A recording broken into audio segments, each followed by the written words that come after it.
All right. Ambalamusiza nnyo banyabo ne bassebo. Abalangira n'abambejja basaava ne bannaava. Kansubiri nti muli bulungi. Mujje bali kujja mutuusaako engalo. Buli omu gy'asinzidde okuwuliriza. Amannya mugabanyi nze Lumbuye Fred Kenko Ali. Kansubiri nti muli bulungi. Abakatuuka mwenna mbalamusizza buli atuuka tegeeza munno nti omukulu atumbudde. Twasazeewo tuyite ku mukutu guno ogwokubiri olw'ensonga nti guli omukutu gwandibadde gufunamu obuzibuzibu ngere mukimanyi nti babadde bagezaako nnyo gukwatamu n'ensalawo at least nkozese guno omukutu omupya tusobole okuba nga tulabagana bulungi nnyo. Kansubiri nti muli bulungi. Tubulanganya ebbanga libadde ddene olw'ebizibu ebyagaana Wannyinde okweggala y'ensonga lwaki mbadde mbabuzeeko. Mwenna ebizibu by'ebyagawo mwabimanya ebyantuukako era ne mulwana obwezingira okulaba nti nkola ki nfuna eddembe lyange. So nno ebigere bino era kyekindeese zijje tuwayeemu tukwaze emboozi nga Mukama embezi wange mugenda kunyumirwa shya leero yakawungezi ka leero. Kyemulina okukola kiri kimu, buli omu ategeeze omuntu we nti omukulu atumbudde. Kyekyo kyokka. Era kansooke ndowooza mbaweemu eddakiika 1, 2, 3 buli omu nga bwe yeeteekateeka then tulabe ki ekiddako.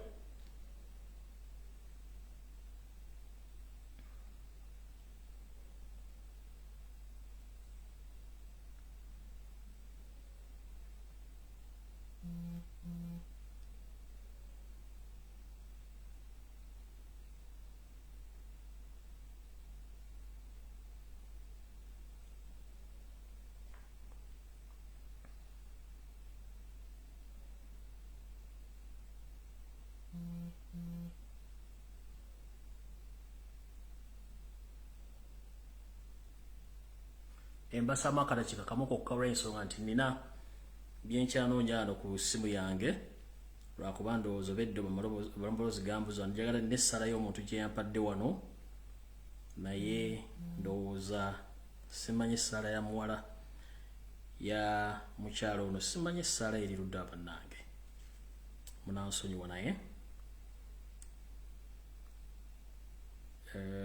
kyaginoonya wano kubanja tutandike n'essaala tuyoke tugende maaso. All right, essala ngifunye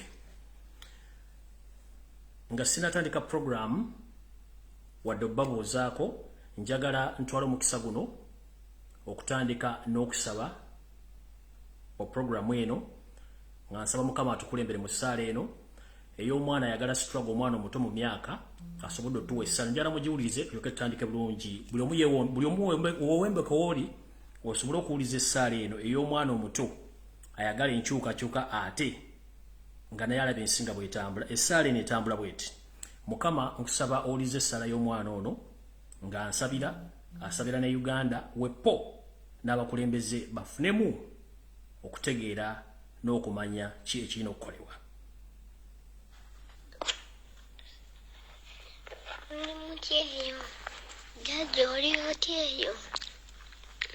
Muri mutyeyo Mukama akume naffe gye tuli bulungi musirye mutya Mukama akumya tukyali balamu mu linnya lya Yesu.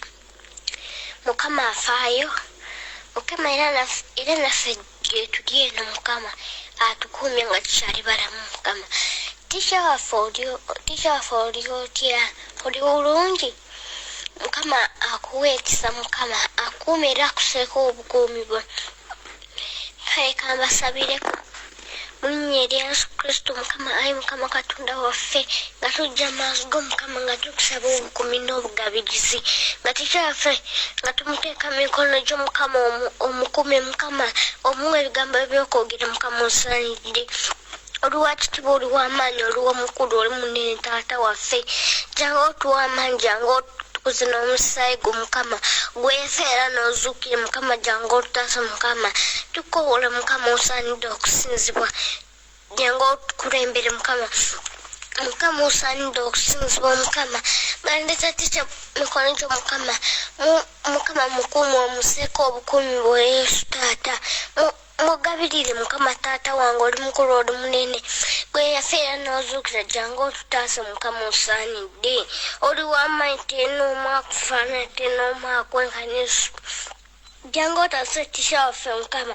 omuseeko obukumi n'ogabirizi mukama bamalayika gyeri emugulu bamuwambaatire ekisa kyo kimuwambaatire obukumi omuwambaatire Yesu osaanidde okusinzibwa osaanidde okutendeza mukama gwe yafeera n'ozuukira mukama muwa ekisa kyo mukama muwa obukumi bw'omukama tomuganya ndwadde zonna kumutuukako mukama mukama omukumi mukama omuwa amaanyi osaanidde okusinzibwa osaanidde okutendezebwa mukama taata oli mukulu mukama nga tulabika musaayi gwa Yesu yonna gyali mukama muwa ekisa mukama mukumi mukama yonna gyagenda okukolera mukama omukulembeze bulungi mukama osaanidde okusinzibwa osaanidde okutendezebwa mukama gwe yafeera n'ozuukira osaanidde okusinzibwa mukama oli mukulu tenoomu akufaanana tenoomu akwenkana Yesu taata wange jangu otaase otukuwe mukama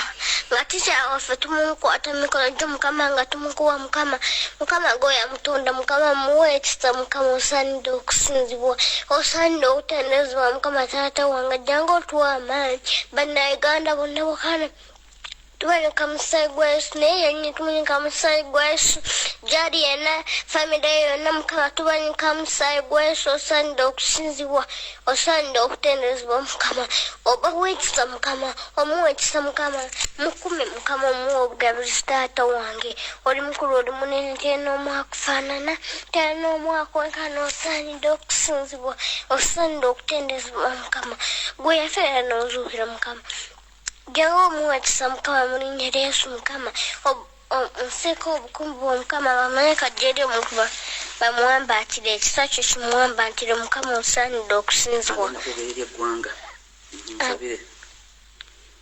munyika musaayi gwa Yesu mukama ng'ayogera eri eggwanga mukama omuwumuza mukama omuwa amaanyi mukama era omukuumi mukama osaanidde okusinzibwa taata osaanidde okutendezebwa mukama jangu otutaase mukama abantu bangi baagala mukama munditisha wawe mukama osaanidde nga bakaba mukama nga bajjoni mukama osaanidde kakati mukama tumunika musaayi gwa Yesu ate nga alina emirembe mukama osaanidde okusinzibwa osaanidde okutendezebwa mukama oli w'amaanyi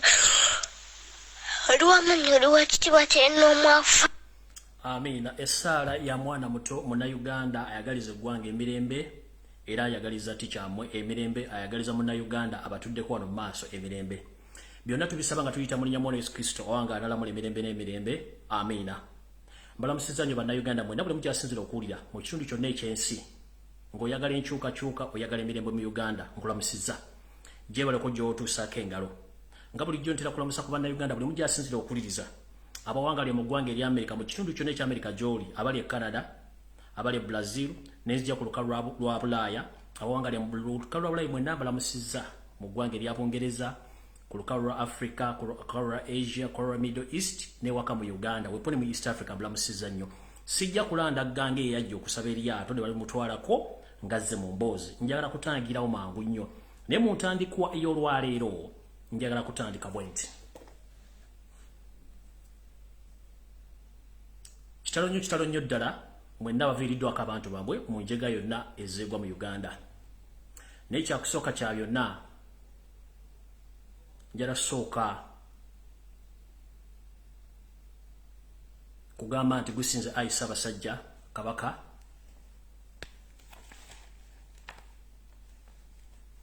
ekyokusalira kwa Namasole Margaret Nagawa Siwoza yaseeredde ennaku 2 emabega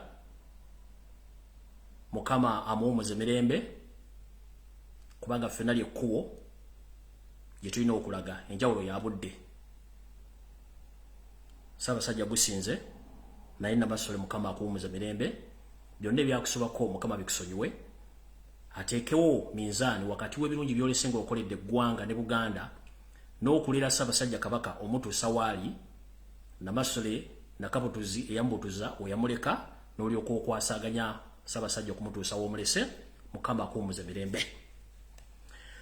Mu kkowe erimu era nga lyakusaasira mu bbanga lye mbadde nga ndi emabega w'emitayimbwa emikono gitawumira muwemba oba ntungo, njala kusooka okutwala okusaasira kwange eri ekkanisa y'Abasodokisi bonna ewangaala ne Lamula mu nsi yonna naye eno nsinzidde mu Uganda olw'okuviirwako kitaffe mu Katonda Yona Lwanga, kitalo nnyo ddala bafamire y'omugenzi Yona Lwanga, Mukama bagumye olw'ensonga nti naffe era kyekiseera nti enjawulo ya budde nti atuwa obulamu atera yabutwala naye ogenza otya. Mukama akuumuze mirembe Bishop Yona Lwanga eyakola kyonna ekikyamu okutuusa wooli ssaawa zino naye ajja kuba akugoberera. Nja kutwala okusaasira kwange era eri ab'ennyumba y'omugenzi eyali omumyuka wa poliisi omugenzi Paul Lakech. Kitalo nnyo ddala olw'okuviirwako omwana enzala ya Uganda abadde aweereza eggwanga newankubadde nti awadde abaweereza gavumenti yabamusibira mu bbwa. Kitalo nnyo ddala. Mukama amuwumuze mirembe era n'ab'enju ye Mukama bagumye n'abantu mu Northern Uganda mwenna Mukama bagumye olw'okuviirwako mutabani wammwe omwana wammwe. Then enkola y'emu olw'okuba nti zisisosola oba oli mu gavumenti kasita oba ng'osigala munna Uganda. Njala tutwala kusaasira kwange eri ab'enju y'omugenzi Jeno Pecos Koteesa. Kitalo nnyo ddala okuviirwako taata wammwe muganda wammwe era naye yatufaako nga nkyali mu kkomera naye nga mujjukira bulungi nnyo nali namugambako nti bayinza okuba bamwetaaga basinga okuba nga beetaaga obulamu bwe era ne babutwala. Kitalo nnyo ddala. So naawo era njagala okutuusa okusaasira kwange bannayuganda bonna abafiiriddwako abantu baabwe bwepo ne baganda baffe mwenna abali mu makomera abali mu kubonaabona buli omu gy'ali Mukama abenga akukingiriza osobole okuyita ng'oyita mu mbeera eyo yonna. Awo nno bwe mmala okunyololwamu n'abantu bonna bwepo n'okusasira Ssaabasajja Kabaka olw'okuviirwako maama erikkowe n'endiwummuza. Ngenze mu kkowe eryokubiri. Njala tutwala omukisa guno okwebaza bannayuganda mwenna buli mujje muwangalira mu nsi yonna nga saawuddeemu gwani nti mwebale nnyo mwebalire ddala olw'obuvunaanyizibwa n'obuvumu bwe mwalaga nga nkwatiddwa nga nnumbiddwa n'entwalibwa abatamanya ŋŋamba gye bantwala okuntereka okumala emyezi 3 weddu. Njala okwebaza emirimu gye mwakola egyansobozesa okuba nti nakati wano wendi ndiwo lwa buyinza bwa Katonda nammwe bannayuganda. Buli omu eyakola kye yakola okusinziira mu nsi wali beebazizza. Abeekalakaasa okwetoola ensi yonna sigenda kumenya linnya lya muntu oba lya gundi wabula buli eyali group leader nammwe mwenna abaatwala obudde okwekalakaasa bannaye Mukama wonna we mwajja abaddizeemu bali nnyo mubalire ddala buli nsi we mwali. Bwe nva mu kkowe eryo nja kwebaza bannayuganda mwenna abaakwata mu ndyanga ne musolooza obuuma obwasobola okukola emirimu gye bwakola mwebale nnyo mwebalire ddala. Era mbategeeza nti ekyo kye mwakola kyali kikola kya buzira nnyo. Nzaani gwe mwassamu obwesige okuba nti munnwanira eddembe lyange ne mukwata mu nsawo ne muggyamu obuuma obwo. Olw'okuba nti ebyokwogera nabingi ate nga mwandyetaaze okumanya biki ebiddako, njagala kusaba mbategeeze nti olunaku olunaddako nja kubategeeza obuuma bwe nafuna era nja kusaba bekikwatako abaakuŋŋaanya obuuma bonna musobole okuba nga mutegeeza bannayuganda be mwakuŋŋaanyaamu obuuma ensaasaanya y'obuuma obwo nange oluvannyuma nje ntegeeza ensi yonna obuuma bwe nafuna. Olwo tujja kuba tuzze ku mulamwa omutuufu ogw'okulaga ennyingiza n'ensaasaanya naye nga njala okubaza mwenna bannayuganda buli omu yatoola ennusu nti we balinyo webalire ddala wonna wajja Mukama akuddizeewo. Awo nno nga nvuddewo njala kwebaza omukulembeze wa National Unity Platform omukulu Robert Kyagulanyi Ssentamu we balinyo webalire ddala ssebo Mukama wange olw'okutwala obuvunaanyizibwa bwepo n'abakulembeze ab'ekibiina kya NUP ne bambe ba Parliament. Naye ak'ensusso nja kwebaza nnyo abantu bano wammanga.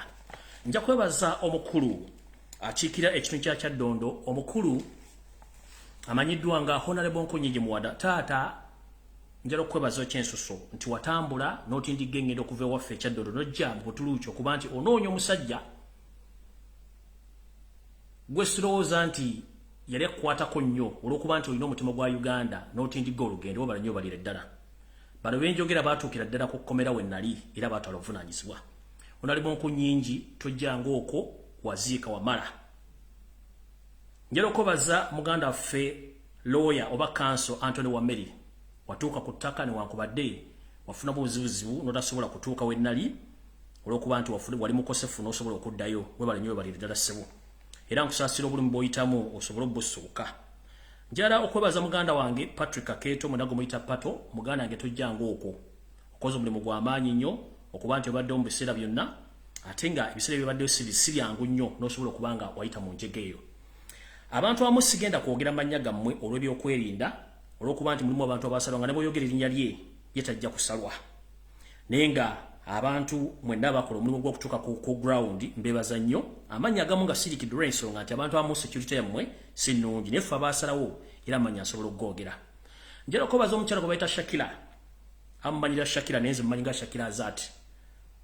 Tuwangale nano mu ggwanga erya Butuluki mu kibuga Istanbul. Mukyalo no Shakira yalaga obuvunaanyizibwa bannayuganda bonna bakungaanya mu kibuga Istanbul omu ttake. N'atindigga olugendo naye okujja okundaba wakuba nti yafuna access kundaba naye nategeezebwa nti waliwo omukyala munnayuganda era ekakasa ku kkomera ne ku poliisi ez'enjawulo. Mukyala Shakira Azati wonna wooli mwannyinaze webale nnyo webalire ddala okutwala obuvunaanyizibwa na buli kimu kyonna kye wakola webale nnyo webalire ddala. Abalala sigenda kwogera amannya gammwe naye mwetegedde olw'ebyokwerinda mwebale nnyo omulimu ogw'amaanyi gwe mwakola olw'okuba nti mwanwanirira. Wano njala kuzzaako okwebaza bannayuganda mwenna nga sisosodde mwebale nnyo mwebalire ddala. Si kyangu okuba nti mwayimirira mu kaseera akazibu bwe katyo naye mwebale nnyo mwebalire ddala.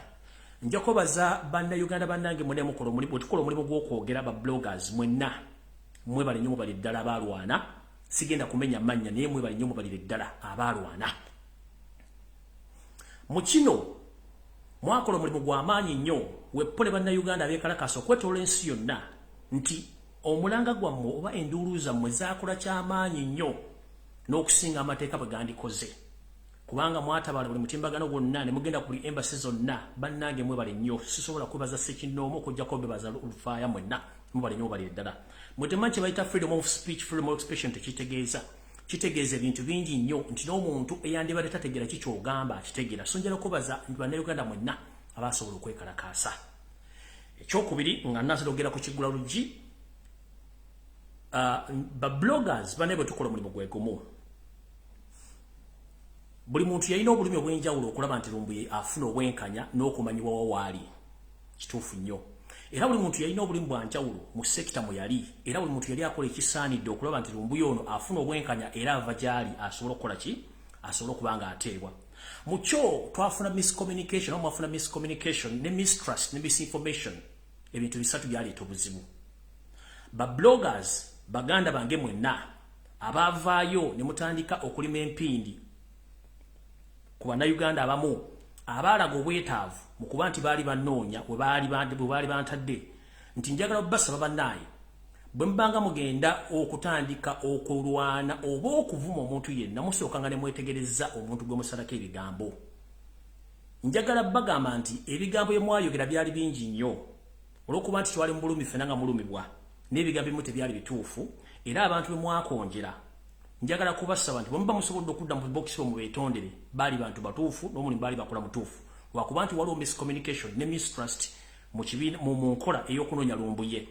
Naye nga njagala obbategeeza nti abantu abo tebalina musango mwafuna bufunyi miscommunication, misinformation ne mistrust. Era ba bloggers bannaye mwenna mbasaba n'obuwombeefu nti tukole ekintu kye kimu olw'okuba nti tuli ffenna bannayuganda ati twagala enkulaakulana twagala enkyukakyuka. Buli muntu nsaba eyakola ensobi n'avuma omuntu gwe yavuma ku lwange bannaye nsaba buli omu asonyiwe munne kubanga tuli bantu tusobya. Kuba nkimanyi abantu bangi nnyo baavumibwa olw'okuba nze olw'okuba ani naye obutakkanya bubeerawo naye tubumalawo tutya. Obutakkanya bubeerawo tubumalawo tutya. Tulina kuteesa na kumanya kyekituufu. Tugamba nti obulimba bukeera nnyo naye amazima ge gasooka mu maaso bwe kityo bwe kiri. Obulimba bwali bungi mu kukwatibwa kwange wa mu bizibu byange naye ate amazima ne gavaayo ate gakyavaayo. Mu ekyo ngenda kusala mbagambe nti buli muntu yenna eyafuna information enkyamu ne mutandika ne mwevuma ne mukola muti abannaye nsaba mu nsonyi okubanga yali nze yaleeta obuzibu naye ng'ekintu kiri nti ba bloggers banaye mwene betukola omulimu gw'okwogerera eggwanga n'okwagala enkyukakyuka twetegereze nga tetunnagenda ku kintu kyonna kuwalampa muntu kumwogerako bigambo bikyamu kikolwa kikyamu nnyo era nno kwanga ndivuddemu nga nfundikira njagala kugamba bwe nti ebigambo bingi ebyayogerwa okwetoola ensi yonna mu gavumenti ya wakati mu bantu abakolera gavumenti ba bloggers abakolera gavumenti abali bekwese nti bakolera enkyukakyuka kumbe nabo bambega bantu bangi nnyo n'abali gyali mikwano gyange abayogera ebigambo bingi ekyo si kye ekizibu kiriwo ekiti nze nno sina muntu gwe ngenda kulumba dde okuvuma wadde okunenya ndi munnayuganda ayagala enkyukakyuka ey'emirembe atagenda vuma muntu wadde okulumba omuntu n'omu oba wanjogerako ekibi kyonna mukama akuwa omukisa oba wankonjera ekibi kyonna mukama akuwa omukisa oba wayogera ekigambo ekitakwatagana ng'empale za mukama wo Yosefu tabasire mutano wa kalekyeze mukama akuwa omukisa ekyo si kye kizibu kyange ekizibu kyange kiri nti mwenna mulina ekirwadde ekyabayingiramu kye bayita Yosefu tabasire mutabani wa kalekyeze syndrome sisobola kunenya kubere bloga kubere munnamawulire kubere TV I can't blame you. The only person whom I'm going to blame is Yoseri Lutabayisirwa, the son of Karekezi. He's becoming infectious to all Ugandans, whereby he bribes each and every person so that they can forget about their nation. So sigenda baninya, ngenda kulinya Museveni kyekirwadde ekiyingidde buli muna Uganda yenna omwerabiza okwagala ensi ye. Era temusuubira nti nina bbologa bwe ngenda okulumba, temusuubira nina TV gwe ngenda okuvuma, temusuubira nina mawulire gwe ngenda okuvuma, oba omuntu yenna eyajogera kikibi. No, obuzibu si bwammwe. Ekizibu ekirwadde kye bayita Yosefu tabasira mutano wa Karekezi kyekirwadde ekirumbi bannayuganda mwenna. Ekirwadde kijja genda nga tufunye gundi, tufunye ejjaabu yaakyo, tugikuba ekirwadde kive mujja sigala tuli bannayuganda tugenda sigalawo mufekka.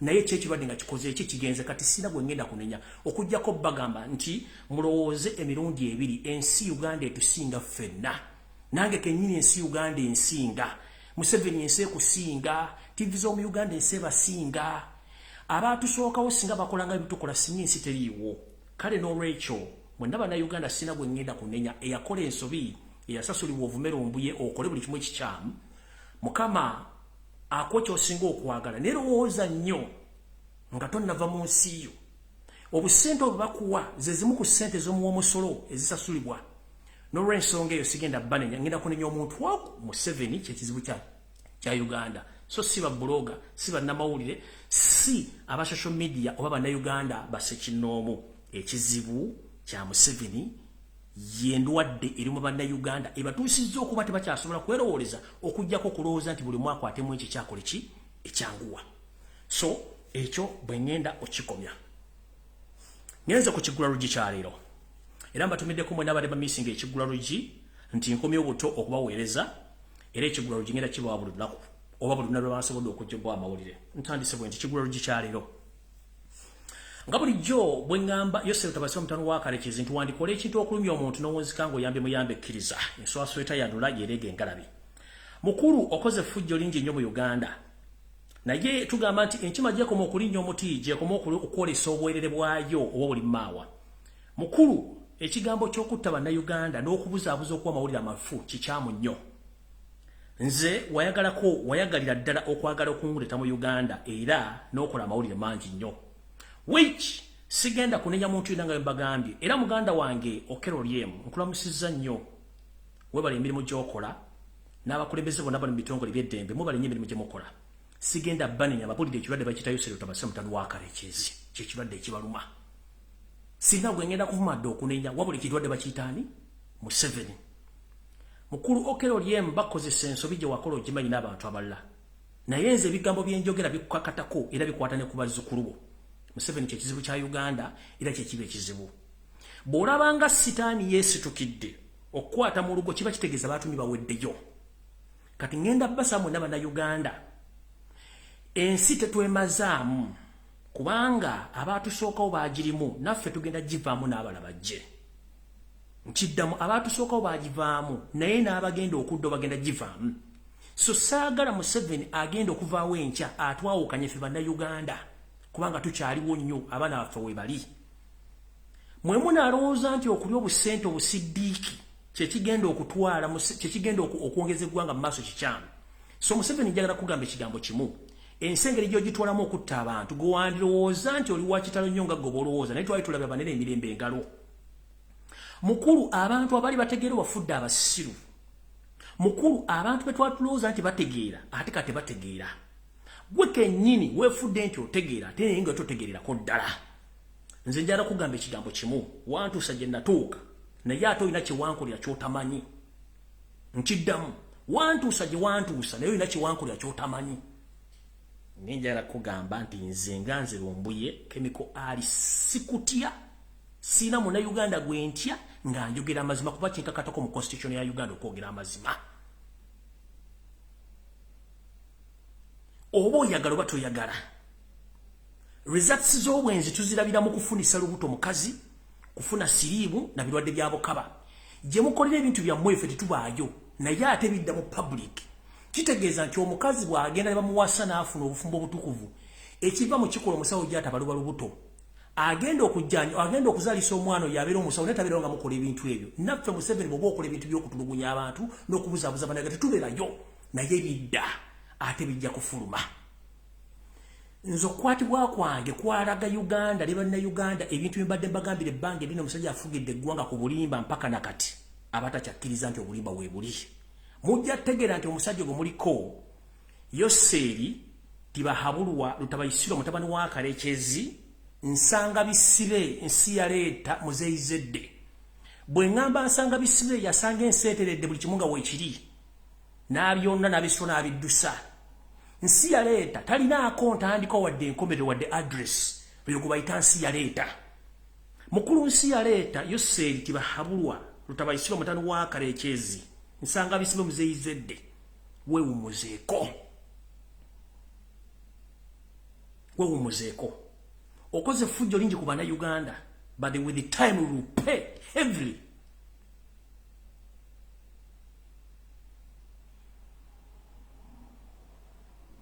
Gwe wandirowooza nti gw'osinga okutegeera mu naye si gw'osinga okutegeera.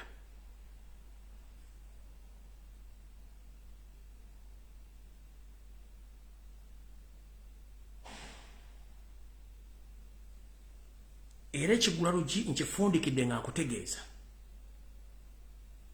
Mukulu nsi yaleeta nsanga bisibe muzeyizedde wumuzengala byakolera. Amazima gakaawa naye ojja kumanya amazima. Kati anvuddewo olw'okuba nti obudde nda butono ate abantu bamugenda kukola, njagala okusookera ddala bategeeza sirina kintu kyensobola basasula mu nsi okujjako kusigala nga nkola omulimu guli gwennyini gwe mbadde nkola okubawa information era nyikyambuza bulungi nnyo nga mugitegeera. Kyensigala nga nkola kye kintu kyenyinza obbasasulamu kyokka.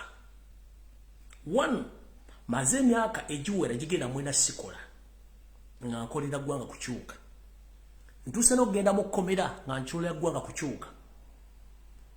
Kyemwansasulamu kisinga bye mbadde nkola mwe bali nnyo mubalire ddala.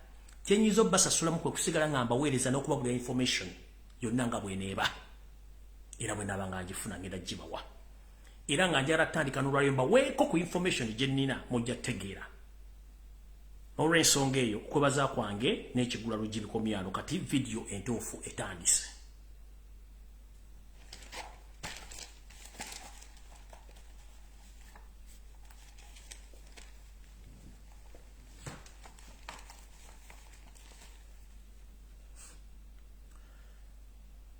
Abagala okumanya bwe nakwatibwa ejja kuba story endala era njagibwa mu butuufu bwayo.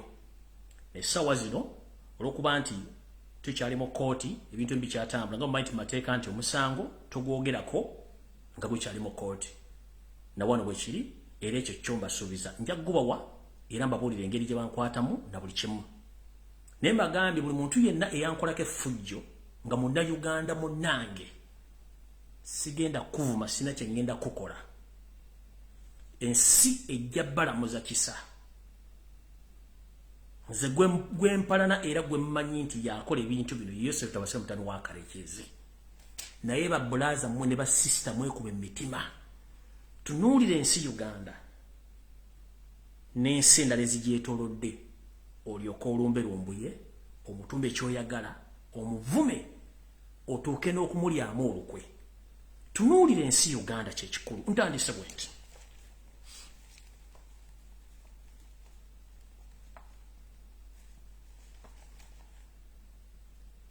Mbadde nga mukomera ebiseera bisinga nga seralikira bulamu bwange. Naye nga neralikira nnyo abantu basatu. Wesiri. Nga neralikira nnyo Ssaabasajja Kabaka Ronald Muwenda Mutebi II Magulu Nnyondo olw'obulamu bwe. Olw'ensonga nti ensiga zimwetoolodde era ekyo kyambiranga ku mutwe. Neralikira omukulembeze w'eggwanga omulonde Robert Kyagulanyi Ssentamu obulamu bwe n'ensiga naye zimwetoolodde. Neralikira bannayuganda. Mwenna wamu nga saawuddemu olw'ensonga nti kino njagala nkibagambe mukiwulire. Mu nsi yonna Uganda ekwata kya mukaaga okuba nti yeesinga bambega mu nsi yonna abali ewaka n'emitala w'amayanja nga basasulirwa ssente z'omusolo. Wandirowooza nti ne neighbor wo akulya emitwe bebinannamiro nti munnayuganda munno naye ng'ate embega awedde emirimu. Omwami ono alina bambega mu buli kitongole kyonna ekinene mu nsi yonna kye mumanyi whereby nti employinga n'abazungu bamubegere. Recent waliwo omuntu gwe baakwata mu home office ya Bungereza ng'abadde embega wa Museveni. Era abantu abasinga obungi abammibwa obutuuze bwa Bungereza n'abaatikibwa okuva e Bungereza yali nsonga ya mwami oyo embega wa Museveni gwe yali ataddeyo. Omwami ono alina bambega mu International Criminal Court. Omwami ono alina bambega mu UN. Nga n'omu ku bambega b'abakulu ye mukyala Winnie Byanyima n'abantu abalala baliyo abakulu emuluza nti bakugunavu. Mu Parliament ya Bungereza ayinamu bambega abamukolera bye yasasula ebizimbe amini bye yaleka amaze okusasula. Mu ggwanga erya Amerika alina bambega abali ku street bannayuganda omuli abakazi n'abasajja ababega abatambuza kanyo kawulire era nga bannayuganda bafunye obuzibu. Mu mawanga ga Afrika tomala mu East Africa tomala mu Uganda kye kizibu nnyo ye namba 7 mu kuba nti alina bambega abangi mu nsi yonna. Naye nga abantu bano tebabega on behalf of the benefits of Ugandans. These spies, they spy to protect Museveni in power, not something else. They are protecting him to stay in power, but not on the behalf of Ugandans. Ensendala zina bambega abebika ebyenjawulo abazibegera ku lw'abannansi baazo naye Museveni bambega be babega kubeezaawo gavumenti ye na famire ye. Nkibanyonyodde bulungi. Kyova olaba ne bumuwandika petition mu International Monetary Fund Museveni ayirayo bambega be abamukolera. Abasasula ssente empitirivu mu dollars abalala yabawa ebirombe bya golodi abalala yabawa ebirombe by'amafuta buli kimu kyo kyayagala akikola. Okuba waka katono nnyo nga sinagenda maaso. Omwami ono bwe twali mu kalulu ndoza mwalaba ebyava mu kalulu omusajja twamuwangula flat. Naye njagala bajjukiza nti ekizibu kye tulina mu Africa ne mu nsi endala ezikyakulaakulana tulina ekizibu kiri kimu nti tukyali mabega wa mitayimbwa egy'abaatufugako oba abaatukolonizinga. Indirectly bakyatufuga nga tetumanyi. Era kyova olaba ono omwami assa abantu yakyasinza okutta abantu ku kalu Africa teryamunyigako kubanga is protected by those international spies abali mu international bodies whereby nti n'ebikolobero byakola byonna tekyali amunenya kubanga ayinayo abantu amuterayo akabega. Ekyo sigenda kulwawo. Ngenze ku nsonga enkulu. Ensonga enkulu ey'eggwanga okulitunda ekyo nze nkibagamba buli lunaku nti eggwanga Uganda lyatundibwa nga mulowooza nsaaga.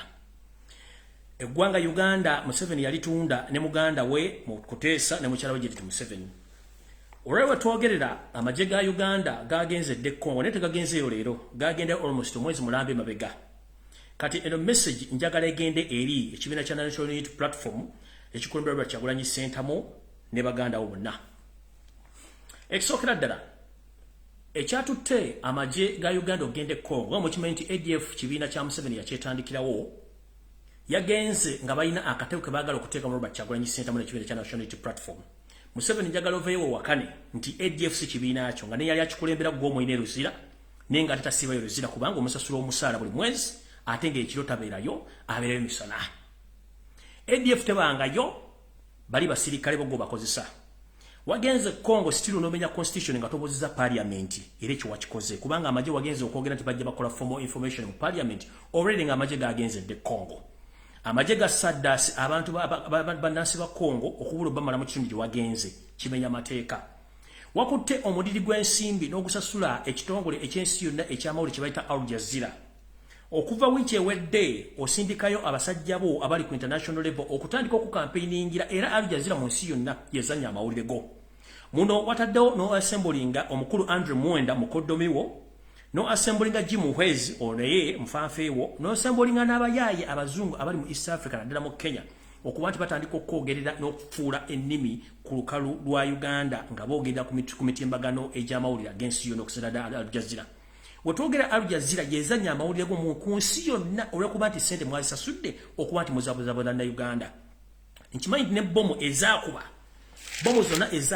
zonna wali ntegeke nga iso ne ssemu ebakola omulimu guno ekyo tukimanyi bulungi nnyo so mukulu Kyagulanyi Ssentamu uliza message eno omukulu ono yasindise amaje Congo waliwo mission eyokuba nti baagala kukwatirayo abasirambi betegekedde bennyini bakuba amasasi bakuba amasasi ng'abantu bano balina attires balina ne ballet zino ez'okumutwe balina ne membership za nope za card nga zisayiningiddwako gwe Kinyirwa Kyagulanyi Ssentamu nti go azibawa bagenda bakuŋŋaanya bakuba amasasi bayite ebitongole by'amawulire binene omuli Al Jazeera omuli CNN BBC bakavalinga abantu abo nga balina identifications ezo ne attires eza nopu bakite ku mutimbagano gw'ensi yonna kikonfirm ngero Kyagulanyi Ssentamu go badde sponsoringa abayekera ba ADF era kino already bakiteeseteese zikyatusa amajje ne Congo n'ebigendwa bye bibira kubanga jjukira parliament yayise ensimbi okola oluguudo e Congo terukolebwanga kubanga talina buvunaanyizibwa talina ndagano gye basalinga ne Congo ogenda kukola enguudo ezo so olw'ensonga eyo njagala bategeeza ekintu kino mukimanye abasajja bano balina olukolezi kyembaga Museveni yafuga eggwanga erya Burundi to remind you Museveni yafuga eggwanga erya Rwanda to remind you Museveni yafuga South Sudan to remind you Museveni yafuga Congo Museveni yafuga Central African Republic ne wankubadde mulaba abakulembeza bafuga kati kino kanki bajjukize mujjukira omugenzi Laurent Desire Kabila omusajja yali awangalire Makindye Museveni namukwasa emmundu n'essimbi ez'omuwa omusolo n'agenda nalumba eggwanga lya Congo ne bakuba omugenzi Seseko Mobutu Wazabanga ne bamujja mu bukulembeze Laurent Kabila n'atwala bukulembeze Laurent Kabila ono yalina omwana omujja na nnyina go bayita Kabila Junior ono yakavaako recently omwana oyo yali mutabani wa mugenzi Kabila yali mwana mujja na nnyina ate ng'omwana oyo munyarwanda pure okubategeeza kino omwana oyo omukubadde bakolera Museveni ensimbi empya n'enkadde mu ggwanga erya Congo si mwana wa Kabila ate mwana munyarwanda era nga ne contract zino bakola mu Congo omwana ono yabadde aziyisamu nakati weziri wetwogerera essaawa zino kino kigenda tambula kitya omwami ono osanga bisibe muzeyizedde ensi yaleeta musajja mulimba bulungi nnyo ate yeekweka bulungi nnyo tayagala mu exposinga ekintu ky'okuba nti batutte ataza nup baagala kikozesa okusibirako Kyagulanyi Ssentamu kubanga bakimanyi nti Robert Ssentamu bw'aba kyaliwo tewali kigenda kukolebwa mu Uganda ku nsonga ze balina ez'okukyusa obukulembeze mu kino era kye kimu famire y'omugenzi Sheikh Kirevu gwe bakuba amasasi eri mu kattuke kamu nti famire abaana n'abakyala baabawamba bali mu safe houses ez'enjawulo nekinasabye okumanya bali mu safe house ye Makindye mu military barracks bali mu batulugunya n'okubakiriza okwogera nti Sheikh Kirevu era akolagana Robert Kyagulanyi Ssentamu era Robert Kyagulanyi Ssentamu yajjanga mu maka ga Sheikh Kirevu ne babaako emboozi bayisinganya n'ensimbi olw'okuba nti nga Museveni bamukyala agambe nti Sheikh Kirevu yalina enkolagana Robert Kyagulanyi Ssentamu era nga n'ensimbi ezimu ezaddukanyanga emirimu gya ADF Kyagulanyi yazireetanga naye omukyala olwo n'abaana bakyakalambidde so omuwani muwulira ebintu ng'ebyo temwewuunya nti biki ebibaddewo ebinaava e Congo mujja biwulira buli kintu kyonna ekyekwasibwako nti mulabye omuntu nga bamukutte oba bamuttise ng'alina kaadi ya nuupu n'ebyambalo bya nuupu temubuuza ani abirimu iso SSMI n'ekitongole eky'amagye ekya Museveni kimukuumira ekya SFC so yensonga eyatutte omukulu Museveni wansi eyo mu Congo ayagala kujjayo results eziraga Robert Kyagulanyi Ssentamu yabadde aduumira ekibinja kya ADF in disguise naye ng'akimanyi bulungi nnyo nti ye kennyini yali babega wa kintu kino ago gawedde ngenze ku mulala twade tuli awo nga muwulira amawulire nti China yatutte ekisawo kino baali bakitwala dda naye nga batya buti kwogera nti China atwala ekisawo kino naye nga China tetwalanga kisawo kino kyokka ku ndagaano Museveni zi yasayininga nabagamba nti abantu bano tebasomanga mulowooza nsaaga kya bulijjo ku mateeka nti eggwanga bwe baligenda okwewola ensimbi bayita mu kakiiko ak'ebyenfuna mu paliamenti ne bateekayo okusaba kwabwe paliamenti n'ekukkiriza ne kulyoka kusiteekebwa mu bitongole by'enjawulo by'ensi yonna ne balyoka basaba omusimbi. Yosef Tabasula mutano wa Kalekyezi Muzeeyi Zedde ensanga bisibe ensi yaleeta yasituka ne muganda we Samu Kuteesa wepo ne mukyala we Janet Kemba bazibombi ne bagenda mu ggwanga lya China ne basayininga endagaano ezitunda ebyamaguzi n'ebyobugagga bya Uganda abantu basatu nga tebategeeza ku paliamenti bo ne basayininga endagaano. Mu kisinga okusesa era ekikwasa ennaku omwami ono nsanga bisibe ensi yaleeta atamanyiddwako nsibuko ye Muzeeyi Zedde Yosef Tabasula mutano wa Kalekyezi. Endagaano ze yasayininga ezimu zaali mu Luzungu bazivunudde n'endala ezitavunwa mu Luzungu nga ziri mu China ate nga ziri mu bugambo butono nnyo. Bagenda okumala okwekkanya endagaano zino ze basayininga nga n'ebintu bye balina okuwaayo biyitirivu nnyo ku ssente ze babawola olw'okuba nti ssente bo lwazifuna ne bazikolamu ebyabwe endagaano ekomawo baluma bagenda okwetegereza endagaano givunula nga balina bingi nnyo eby'okuwaayo. Mu kisooka mwalimu ekisawo ky'entebe kyo kigenda mukkirize oba mugaane. Mukulu Makerere University nayo kwegenda okugendera mukkirize mugaane. Nakawa nayo eyinza okugendera kusinziira ku baana abasajja bye baagala. Kyambogo University nayo eyinza okugenderako. Jinja Dam Power Station nayo egenda kugenderako. Kaluma Power Station nayo egenda kugenderako. Lake Victoria eno baali bagiwaayo dda. Era najje ne bagamba nti Lake Victoria okulemba ne bannayuganda badde bavubavumu n'amaato nga n'ebinnyanja bavuba bina address biraga mu kitegeere nti ennyanja eno yali yagenda dda. Nga bo bagiwaayo dda mu bintu ebimu birina okuba. Mu bintu ebirala bigenda okugenda kamba jjukize mu bintu ebirala ogenda okugenda bye bino wano wammanga. Nga baagala okuza ssente zaabwe. Lake Victoria njibagambye, Entebbe Airport njibagambye, Kaluma Falls Kaluma Dam njibagambye. Ekisinga okusesa nno abaami bano Abachina bajinguwongu changuwongu baagala border posts B ezisinga okuyingiza ssente mu Uganda. Border post kuno kuliko Busiya, kuliko ne Maraba nayo kweri border bazaagala zikontrolinga okuba nti omusolo gwonna oguyingizibwa mu ggwanga nga guva ku borders ebbiri baagala ogukontrolinga. Mukiwulidde bulungi?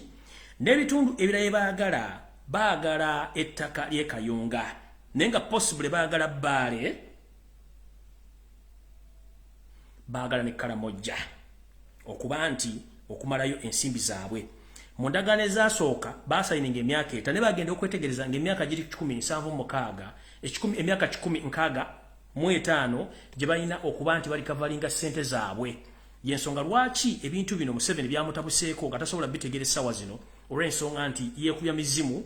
Kati mwabagala okuprovinga information egyembawa nti n'ekiri Karamojja kifumba mituko njagala balaga ebintu bino. Olwaleero bukyanga lubanga lwa mmindi Karamojja ebyaddala yalumbibwa wala Bakaramojja bali mu kufa tebabalya ssente nti wali Omukaramojja ali mirembe. 1 babatwalira amagye tanka enyonyi babajjako mundu kyokka nga bukyanga Uganda ebeerawo Abakaramojja badde nga babeera ne mundu zaabwe ne balunda ente zaabwe. Ennaku zino bassa Bakaramojja abayitirivu nga bayita ndi bayeekera abadde bategeka obuyeekera mu Karamojja okubalaga nti bano bagenze ku luutinga Karamojja gye tebamuwa minisitule ya Karamojja ogenda okunoonya ebirombe bya zaabu n'amayinja ag'omuwendo gwe tuyita mabo gali mu bitundu ki omulimu n'agukola n'amala ne bateekayo ba investor okubba amayinja gano n'okubba ebintu by'abantu. We twogera Abakaramojja ente zaabwe Museveni n'ababbi be balala bazibbi bazimazeeyo nga ne video gye nasembyeyo okufuna information eraga bweti bano abasajja okumanya si babbi balwadde. Ente z'Abakaramojja zonna bazimazeewo zizo bazigo amagye ga UPDF gatwala ente z'abasajja Abakaramojja zizo UPDF ate nga balaalo bennyini bali mu UPDF mumutunde mulabe.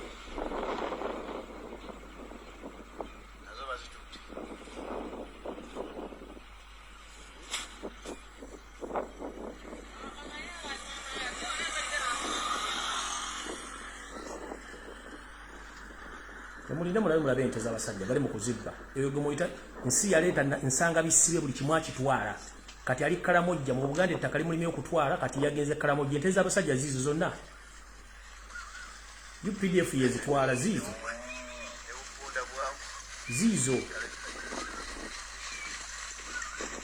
Eyo SFC yetwala ente z'Abakaramojja. Gaago magendo za mugalaba.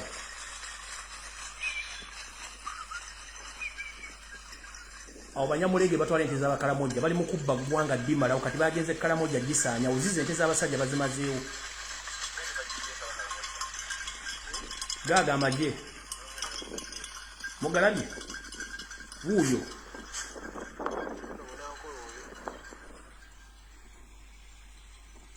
ezente ziri awo kati Karamoja waliyo kituyita mabo amayinja gebbeeyi era nga tosobola gakyamako nago gaagano bagasimba bagatwala bagateeka mu container ne gatambula ensi yonna ne bagenda bagatunda kyokka gavumenti erina kyemanyi gaago oyo mabo ali Karamoja era kabaka ono ng'amwagala nnyo olw'obuweereza bwe omumbo bwanga bamwagala kubanga yali aweereza kyokka kabaka buli lwe yatambulanga n'omumbo wuuno nga banyumya omuvubuka agamba kabaka nti kabaka teweemulugunyanga mu maaso ga Katonda buli ekikutuukako kiba kituufu kubanga Katonda takola nsobi buli kyaleeta mu bulamu bwo kiba kituufu era giyamba ggwe n'olwekyo buli mbeera yonna gyebalise Mukama oba masiga oba ssanyu sigala nga weebasa Katonda kabaka n'atunuulira omuvubuka ono nga bwe batambula ne banywa ekyo kyamugamba buli mbeera yonna kabaka weebase Katonda kyokka lumu baali bagenze ku ttale nga bayigga enjiri nejja enjiri y'embisa ey'omusiko n'erumba kabaka omumbo ono n'alwana nnyo okutaasa kabaka we era awo sijja kulwawo nnyo kuba wudde tulina butono mukitegedde ensonga lwaki UPDF ne SFC bagenda e Karamoja kutwala golodi abazungu n'abawa ebirombe abayindi n'abawokusima ebintu ebirala abakyala ne batwala mabo kati ye n'ababbi banne aba SFC abanyarwanda batutte ente z'abantu zonna e Karamoja bazimazeeyo baganda baffe b'e Karamoja bali mu kufa on the high rate batwalayo tanka for the first time ogenda okunoonya emundu okuzijja mbalunzi b'ente batwala tanka batwala ennyonyi batwala mamba it was not going to help those people to rescue them just they went there to cleanse those people to take their properties and their belongings and I'm informing the international community and the international medias, please stop defending Yosef Tibahabrota Basura, the side of Karekezi Museveni. This man is a disaster in East and Central Africa, whereby he's good at camouflaging and lying. As we speak right now, so many Ugandans are rotting in safe houses or in torture chambers. So many people are killed and buried in mass graves. Right now, Europe and America, you are trying to protect Museveni, but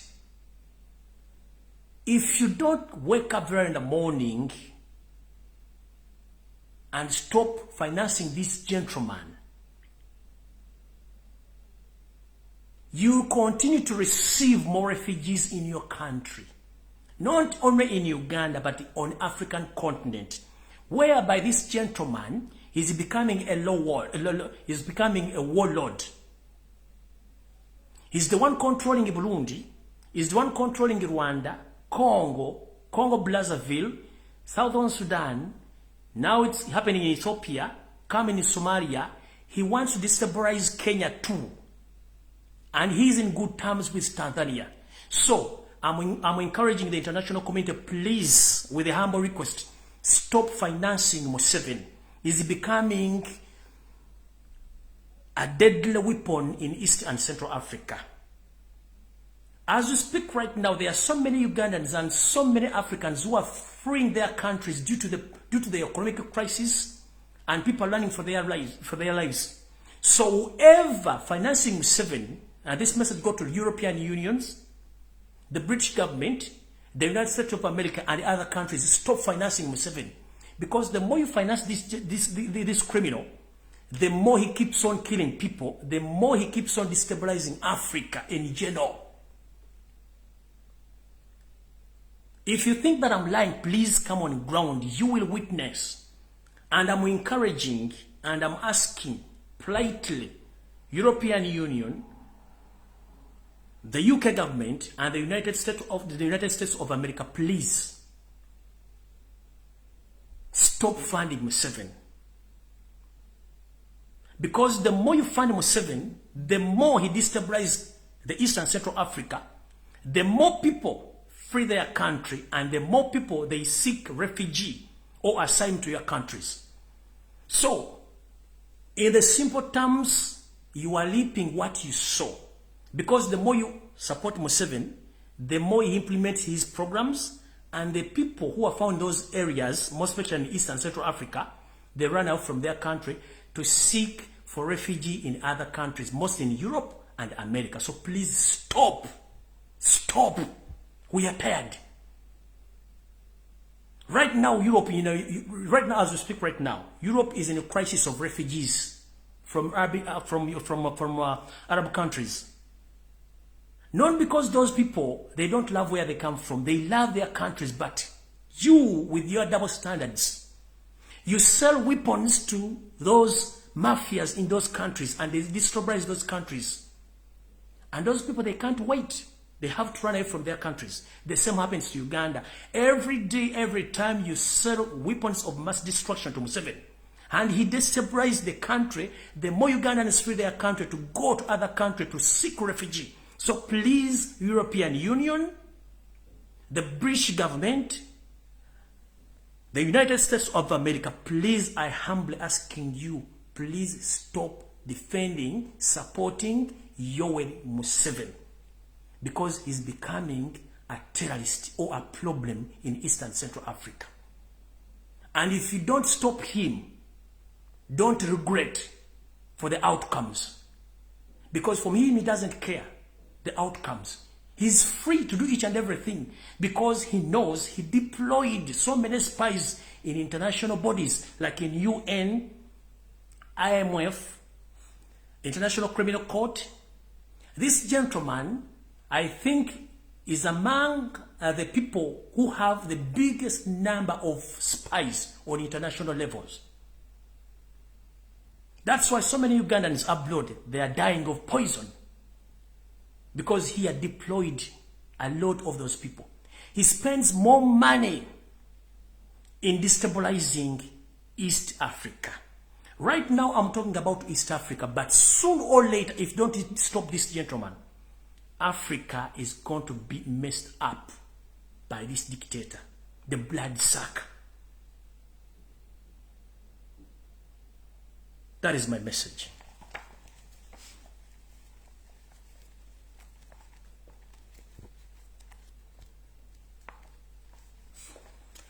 Eno message njagala egende eri bannayuganda mwenna abawangalira mu border eyawukanya Tanzania ne Uganda. Museveni njagala wakandi bwagenze Tanzania wagenze ku ndagano z'amafuta. Endagano z'amafuta zaggwa dda wakati wo n'omugenzi Pombe Magufuli. Ono omukyala afuga Tanzania mulina omukwano ogw'enjawulo era mu endagano ze mwakola endagano z'amafuta ne ziggwa. Ekyakututte Tanzania kikino wano.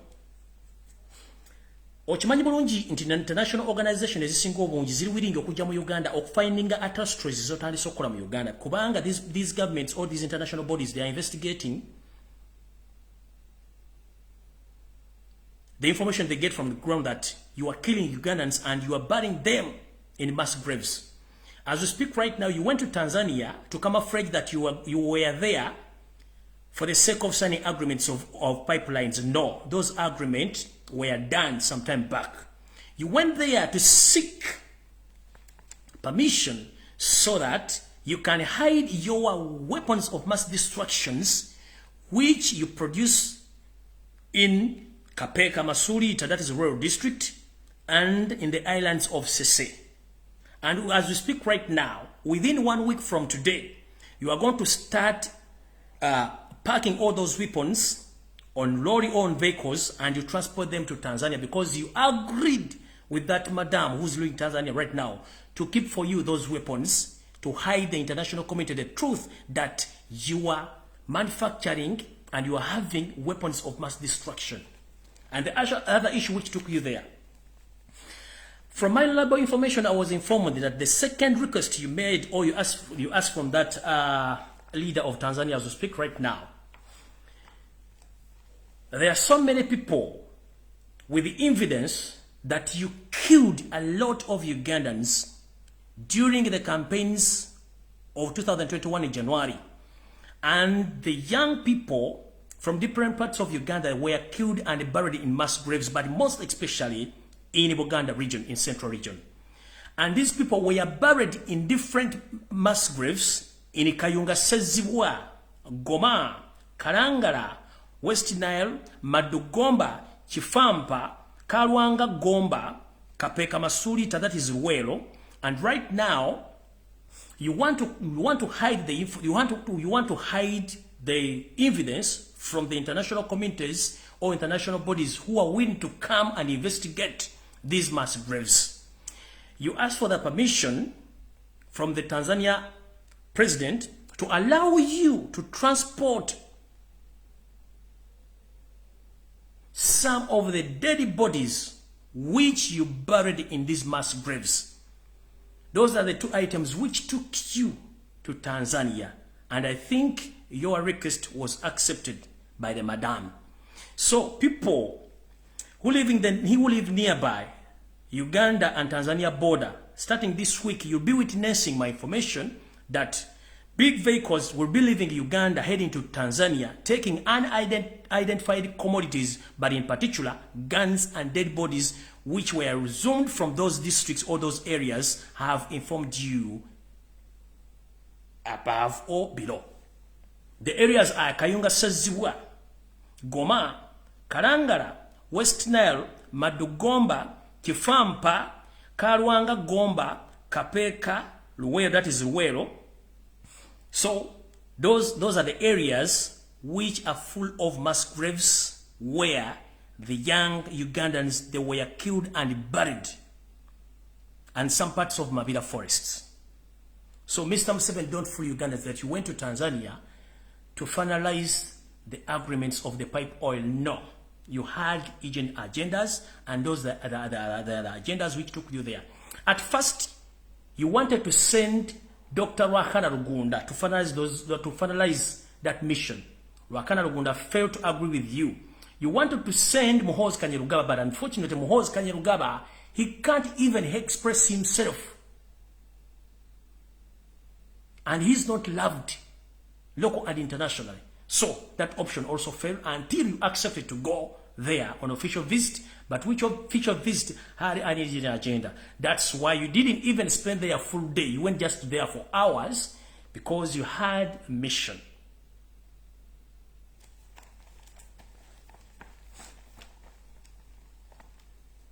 Security alerts.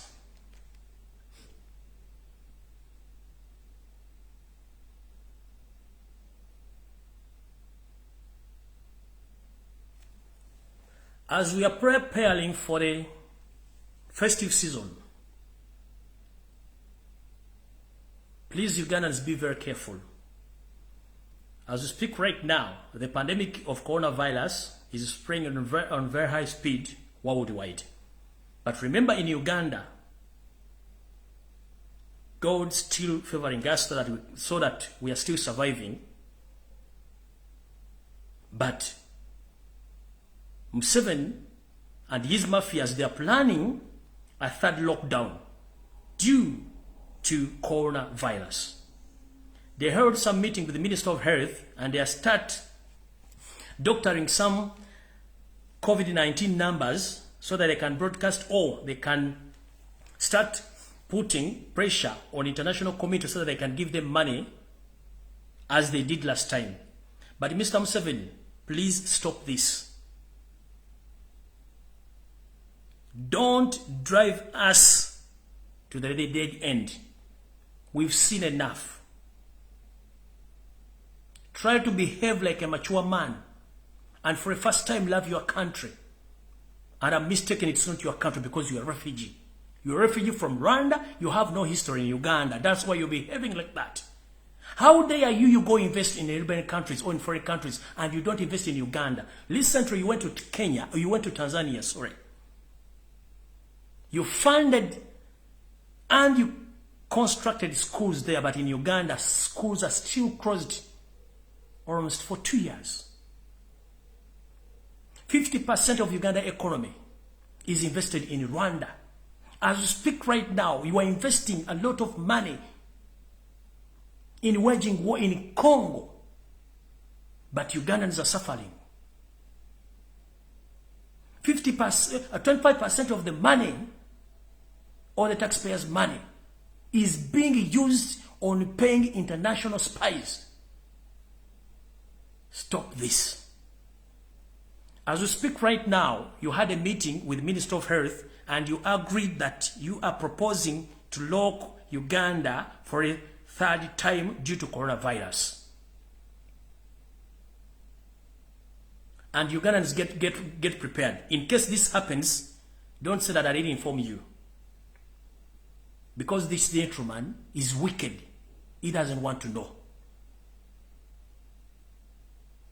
In the process, you know, last time when I was fighting with him about the things which we were planning to do during the pandemic outbreak in Uganda, he was planning to kill a lot of people. Indeed, he killed some of them, but he killed the prominent people. And right now as I speak, he's planning to kill some prominent people in Uganda. You know, there are so many Ugandans who don't understand Museveni's tactics. Museveni is not a friend to anyone. He's a friend to his family. The rest, you are just helping him to finalize his mission.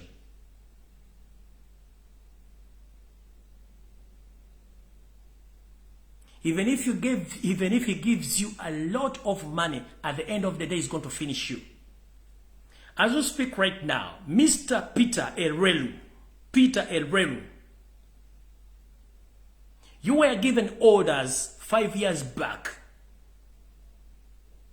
by Yosef Tibahaburo Tabaisirwa Nsanga bisibe muzeyizedde. You went to Renzulu Kingdom, you massacred the Renzulu people on orders of Yosef Tabaisirwa, the son of Karekezi. Many people lost their lives because you were ordered to do so.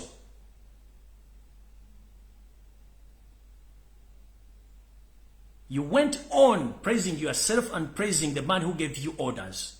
You know that you wanted by an international criminal court, but before you be wanted by a criminal court, there is a mission of finishing you. Mr. Peter Elrelu, I told you that I'm a Ugandan who doesn't care whether you support Museveni or you're supporting any animal, you're supporting Nup or you're supporting what. No. I care about all Ugandans. And if I get information about you, I'll inform you and deal with it. Mr. Peter Elrelu, Museveni held a meeting last 3 days and they agreed that Peter Elrelu, you know much and you are becoming a problem and you might be a witness somehow, somewhere when Museveni is overthrown or Museveni will be questioned about the catastrophes he committed in Uganda. So, among the people who will be questioned where did they get the orders, it's you, Peter Elrelu. So, be very careful if it is easy or if it is possible. I think you can leave Uganda with immediate effect because you are the next in the target. I told you Museveni uses people and at the end he dumps them. From dumping them, he eliminates them. So now Peter Elrelu, you are among the people who are on the assassination list. Be aware.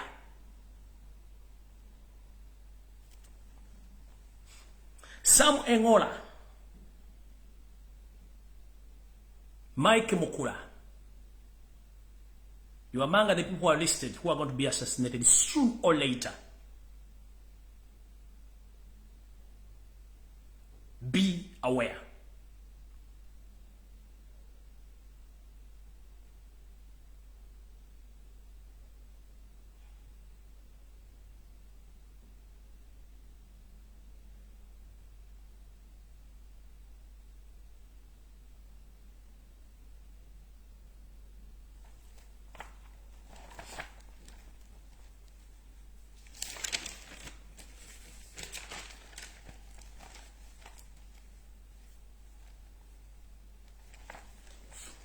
Ngenze maso.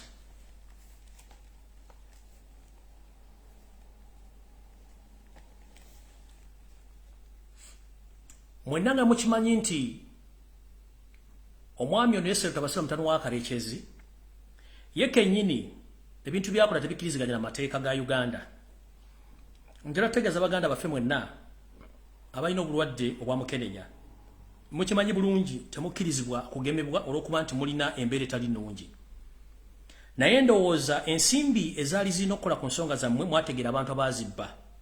Muno mwe mwali omugenzi Teddy Sezikyeye, mwalimu Janet Museveni Kembabazi, wepo n'omukulu Mike Mukula babba sente zammwe ezimu bazimba bye bazimba wetwogerera essaawa zino Museveni yatoye order nti omuntu ayina akawuka ka mukenenya ateekeddwa okubanga ayina okukimbwa atagenda kuwebwa mpeke zino kitegeeza ki mulina ebbula ly'empeke zino olw'ensonga nti waliwo ekigendererwa eky'okutandika obbasaanyaawo n'ekigendererwa eky'obbakendeeza naye nga mukimanye nti ebintu byonna bikolebwa nga mulowooza nti byenjogera sibiriyo ne mujja kutegeera ekituufu kyeki mbagambye omwami ono Jim Muhwezi ne Janet Wepo ne Mike Mukule babba ensimbi ezo mujjukire nti n'omwami eyabawako obujulizi eyali munnamawulire gwe bayitanga Teddy Sezikyeye onono yattibwa oluvannyuma lw'okuba nti yasibwako mu kkomera Luzira n'amala n'ayimbulwa oluvannyuma nattibwa abakozi ba state aba ISO abamutomera ku boda nga ddewe era nattibwa oyo najjibwawo Mike Mukula nkugambye omanyi bingi nnyo ebikumanyisa ebingi ennyo wadde oli wa NRM Msimeo president wawa kugambye oli ku assassination list ekyo nkikugambye kibeera nange okitegeera Mike Mukula okitegedde ngenze ku kirala Mukulu Museveni mbadde mukomera ng'okola ebikolobero bingi nnyo ne bwe n'okola ebikolobero bingi nnyo watandika okutega bomu ng'okozesa ebitongole ekya ISO that is Internal Security Organization CMY ekibega amaje wepo n'abantu aba SFC watega bomu mu bus eyali eva empigi n'entandika okulabula abantu bomu zigenda okuvuga mu butale n'olowooza tetutegeera abantu bakola kye tuyita analysis ku bomu zonna ezaavuga baani abaazitega zaateguka zitya obutambi mwabukola butya ne bukyusa buli kimu nga mwagala ogende Congo kubanga mukimanyi 1 Museveni okimanyi toyina kyayina ssente gy'olina okujja ssente kwegende Congo okubba ebyobugagga kyekyo kati kikutwala Congo naye nga ate olina n'olukula okufulayimenga Kyagulanyi Robert Sentamu kati mukulu kankuswaza olwaleero omuvubuka gwe mwakozesa ogenda okutulisa bomu mu bus eyali eva mu bitundu eby'amaserengeta ga Uganda ngedde Kampala gwe mwawoza mbu yali mutujju era n'amanya mwagabwa mukulu njagala kuswaza nga n'enseeraba bomu eyakubira mu bus empigi omuvubuka oyo yali mukozi wa state era nga mukozi akola ne flying squad y'omu ku bavubuka abatrainingibwa bwe batraininga Kabalya Police Training School ono yali mu kibinja kya 7 mu bibinja ebibyo byatendekebwa eyo naye nga yali mu kibinja kya Jati mwakolera mwamu omulimu ne bakama bagenda okutega bomu zino bomu eno netulika bubi bwe yatulika obubi omwami ono mukama we yali ku dute yali supervisor n'amukuba essasi omwami ono amanyage amatufu omuyita Agaba Anthony enamba ye ey'owambega oba ey'amagye eri 33340 giwakani nti si yeye gwagamba nti yali amanga terrorist yafiira mu basi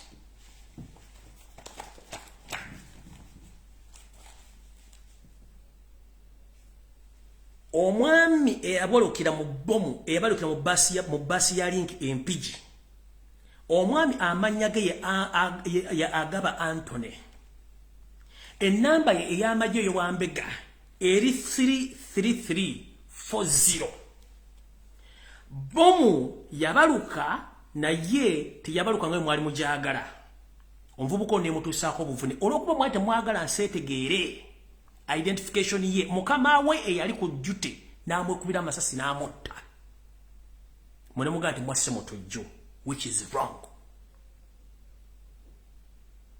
Museveni waleeta abasajja n'abakazi okuva mu Afghanistan bali luddawa teri amanyi bali era mwajjawo olukusa oluyingiza abantu mu nsi Uganda abatamanyiddwa kuvuna buddo ne mubayingiza njera tegeza bana Uganda bomu zonna ezikubye Kampala tekuliko mutujju n'omu akubye Uganda kanterere namu 1 ebibiina by'abatujju byonna mu nsi yonna birabera website njagala mugende mukebere ku website y'ebibiina by'abatujju byonna oba kuliko message egamba nti bawoniga Uganda bagenda jirumba mbagande Museveni ayina bambega mbuli kitongole n'ebitongole eby'amawulire ayina bambega alina website esobola okufulumya amawulire ku yenga ye ne bagatika ne muza nti matuufu eyo alati yafulumira mu kuba Olungereza mbongereza labudde Uganda bambega ba Museveni bawandika articles bazisindika mawulire kyobala ndi BBC tetera kufulumya mawulire ga Uganda kubanga bakimanyi Museveni bamukolera teri website eraga nti Uganda ino lutalo n'abatujju tekiriyo bantu babeya bategeka teri mutujju ku ddala lya nsi yonna amanyikiddwa asobola kujja kukuba mu open space. The primary targets of the terrorists worldwide are the crowded places. Nkiddamu teri mutujju mu nsi yonna ajja kuba kibangirizi kubanga ye abazze n'ekigendwa kulumya ggwanga na kulumya bantu kutwala message eri omuntu oyo. Njagala Museveni oveyo swaze ggwanga before nga tonategula bibombi bya kisiru website chozi kube ku mezo zoba na mawulire bo or against Uganda bali bagitaddeko obutuju nti bagirumbye bagenda jirumba kebere Al-Shabaab tetwatirina kye twagaza kubanga Al-Shabaab is part of your job. ADF is part of you. This is to remind Ugandans, since Museveni came in Uganda in 1950s, he started camouflaging and killing those people whom you think that they will become obstacles in his wish or in his dreams. There are so many Ugandans who lost their lives during the 50s, the 60s, the 70s, and the 80s. Okumanya kasajja kano kachamu kasasula amawulire bannamawulire n'emikutu gyonna mu nsi yonna ne gisiiga omugenzi Idi Amin Dada enziro to the extent ne kamuteekako n'ogw'okulya abantu. Naye nga ngenda bazzaayo mu myaka gyonna okuva n'okulumba olubiri olw'emmengo Museveni olukwe yalulimu nalubanyumiza bulungi nnyo. Era bamala okukuba olubiri omu kubajja okusupervisinga okulaba omulimu gwe ya mentali nga gwatuuka era gwatuukawo. Museveni y'omu n'agenda ng'ajjawo bantu bonna byali asuubira nti bagezi n'abajjawo. Museveni y'omu n'atuuka okuba nti ye yali mu lukwe era lwajjawo Obote bonna balutwa. Kati mukulu Okello Oryem wanjogerako ebigambo bingi nnyo but this is to remind you. Abamu ku baali mu lukwe olwakunkumula kitaawo omukolo mu kibiina okumutuusa okufa yali Yosef Tabasiba mutano wa Kalekezi gw'osavinga essaawa zino. This is to remind you. Kyenvudde nkugamba sigenda kuvuma kubanga tomanyi. Robert Kyagulanyi Ssentamu yatugamba nti atamanyi titamanyi mubeeramu abeera muyizi mu muyigirize. Okeliremu batomanyi. Nkimanyi bulungi nnyo nti kitaawo yakulekera history nti Tito Okello Lutwa yali amanyi Museveni ebitundu 99 ku buli 10 tisimu na Uganda. Ne mu meeting eyali Nairobi yali eteese emirimu bamukubaga Museveni wali togenda lwalira wamu e Rwanda so si Uganda n'abatereka n'abatta. Kati muganda ange Okello this to remind you. The man who was behind the overthrow of your daddy's government is Yoweri Museveni Kaguta. Lutabayisirwa. Nsanga bisibe nsi ya leta. Because this man feared to be exposed, he knew that Okello left some children behind, including you. And you knew the information about Museveni that he's not a true Ugandan. So Museveni decided to employ you so that he can silence you. You are serving the devil, and at the end of the day, you will become a devil too. Mr. Okello Oryem, grow up. We are all Ugandans. We are led by the foreigners. For 36 years, Uganda is behind. You are a minister. You can travel anywhere you feel like. Please, I request you very kindly. Get your passport, move around East African countries. You will witness exactly what I'm telling you, that we are still behind due to the fact that the devil you are serving, he is not a Ugandan. That's why he's not developing the nation. He's just developing other countries of his own interest. So stop being used and stop fooling Ugandans. This is to remind you. Ngenze maaso.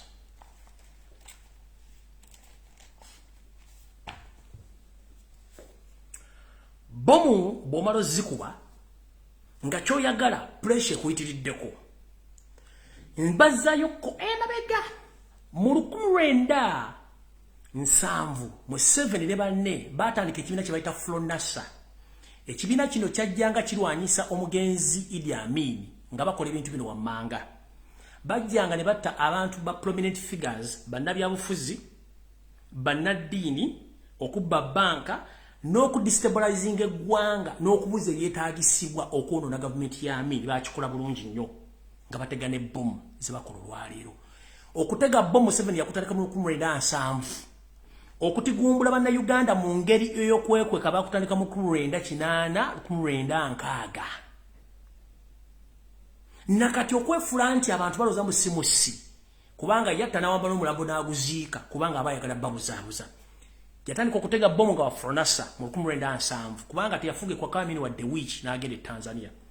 Museveni mu 1998 n'akozesa ekibiina kya National Resistance Army ekyabayeekera ne batandika okutega bomu n'okudestabilizinga gavumenti ezaaliko n'okutta bannayuganda mu bitundu bya Luweero nakati bakyatta era nga bateganga bomu n'okubba banka nakati bakyakikola.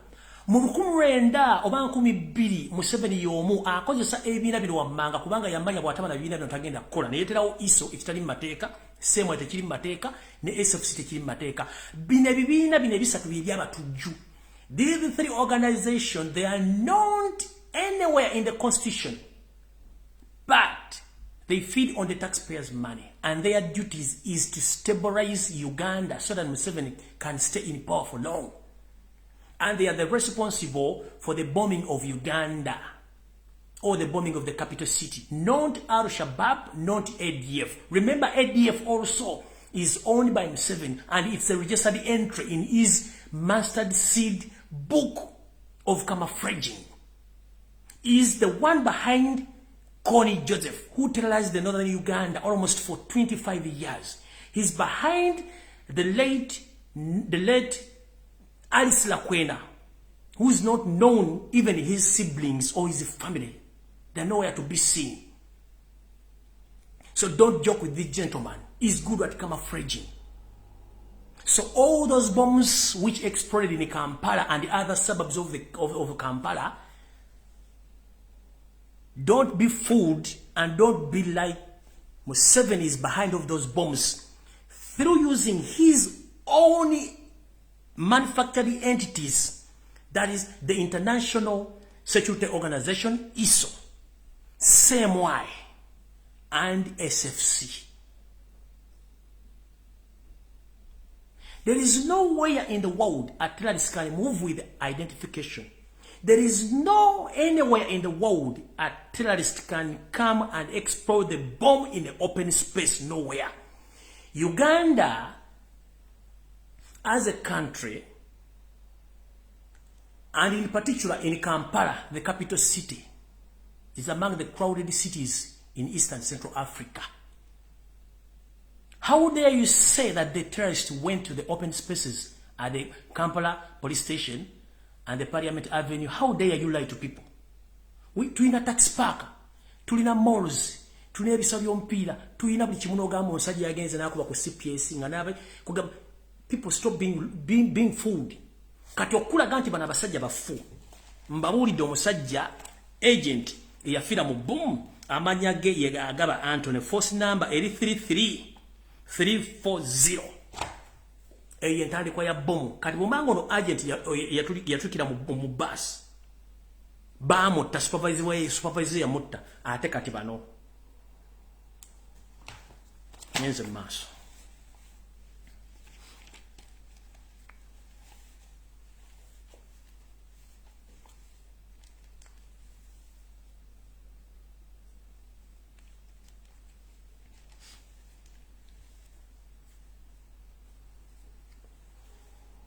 Okwongeza ku information ginabawadde ey'oku blackmailing and nope.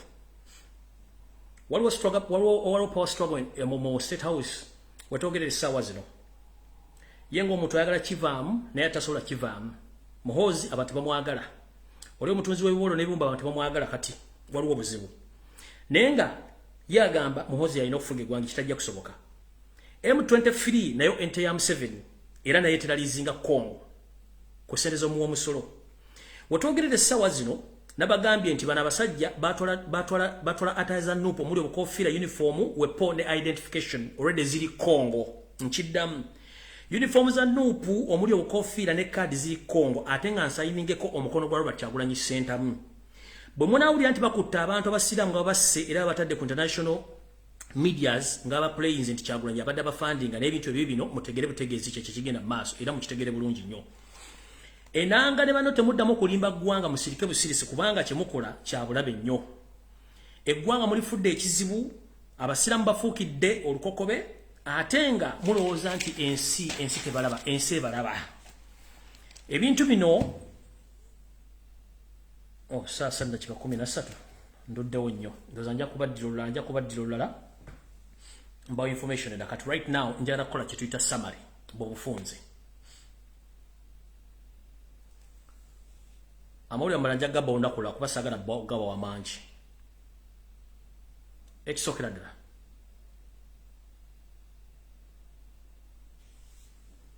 njagala kusaba n'obuwombeefu bannayuganda mwenna gye muli mu diaspora. Mulowooze nnyo ku nsi yammwe okulowooza ensimbi. Ensimbi tezirina kye zigenda tuyamba. Mulowooze nnyo ku baana bammwe bagenda okuddawo. Mulowooze nnyo nga tonnalya mu munno olukwe, lowooza nnyo. Singa ensi ezikulaakulanye gy'oli zaali zikola ebikolwa byemukola zandibadde bwe ziri. Ekyo ekisooka. Ekyokubiri, mulowooze nnyo ku bantu abatufuga nti si bannayuganda. Otuuka otya okunoonya n'okola olukunoonya lumwe bamutte naye ng'omusajja akuwadde order si munnayuganda.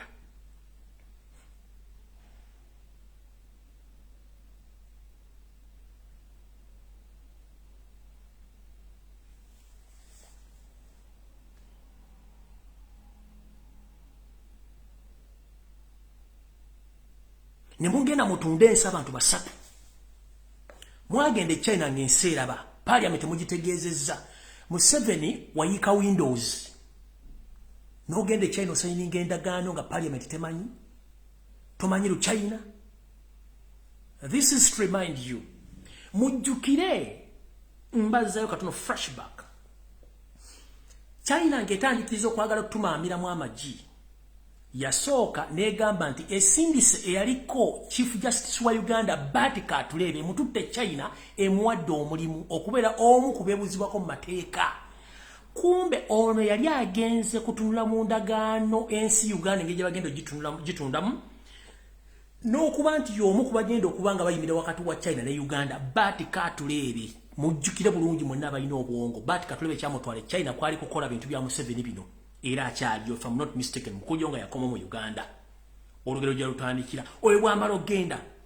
Janet Kembabazi eyakoma mu Sininya 2. N'agamba mu silabasi y'Uganda tugenda teekamu Oluchina.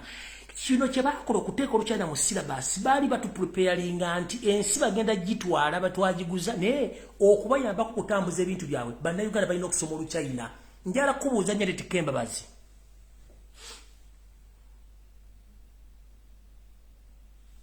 Nsi ki gye walola byeko ng'esomesa olulimi olugwira mu national syllabus y'ensi eyo nga temwalina kigendwa nti ensi mwagiwaayo. You knew exactly what you were doing. At first you sent the former Chief Justice Batika Atulebe to China to finalize all the agreements between Uganda and China to sell off our properties. Nobody knew about that. That gentleman who was employed by the China government on behalf of Yoweri Museveni as a blocker to sell that our nation. From there and then, your wife, Janet Kembabazi, she came out publicly, she told the Uganda National Education Examination Board that the Chinese language must be put in the syllabus, or must be taught in all levels in Uganda education system. Why? From then, you just away all Ugandan fishermen on Lake Victoria and other rivers in Uganda to pave a way for all Chinese to start fishing in specific areas. Nobody knew about that. You went on, you made agreements. Which agreement? 3 of you, Museveni, nothing he knows about the Chinese language. Samu Kutesa, the chief mafia, he knows nothing about the Chinese language. Janet Kataha, Museveni, the senior to drop out, you know nothing about Chinese language and about all those agreements. You didn't know what was hidden in those agreements. Right now, you are leaping what you saw because you didn't read the agreement properly. Oh, carefully. Right now, the Chinese government or Chinese companies, they are still demanding more of our properties, including the border posts of Maraba and Busia, because they need to collect more money so that they can refund. They can get their money which they lend to you.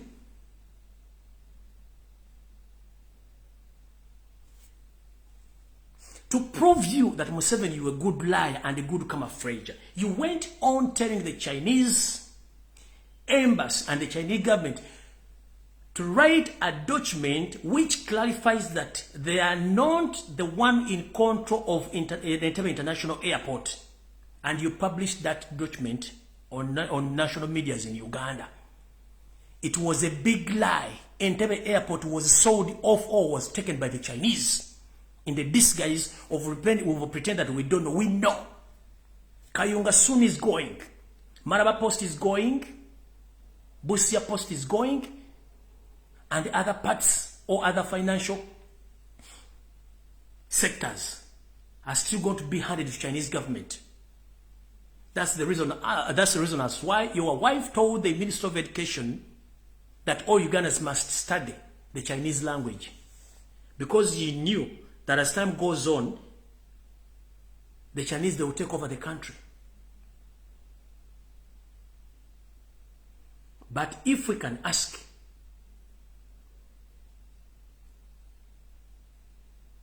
who authorized you to sign those agreements? And where is that money?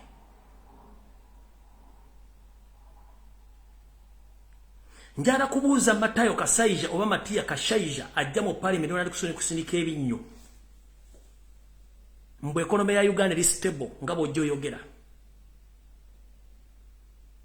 Nga n'essente zisasula abakozi ba gavumenti eziriiwo. Njagala ombulire lunaku ki parliament lwe yateesa n'authorizing ogenda okujja ssente China lunaku ki?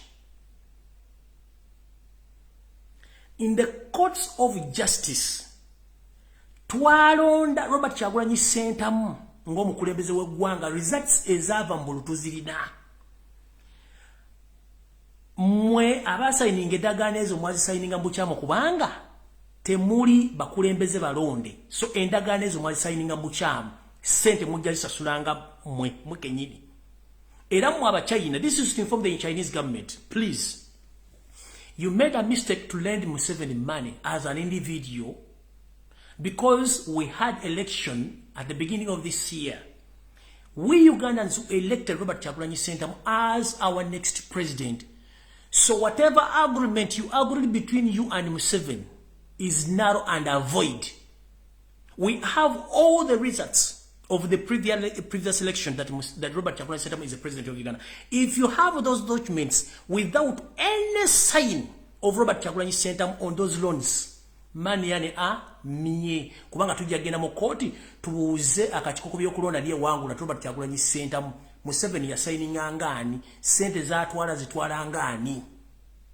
Nchidam, the Chinese government, you made the mistake. We are not going to pay that money. And we are not willing to pay. Because you made a mistake. You agreed with the mafia, a foreigner, a refugee. But you made a mistake. And it might be that you made a loss. We are Ugandans. We are tired of being led by the foreigners who don't care about our country. They care about themselves. You made a mistake of giving Museveni the money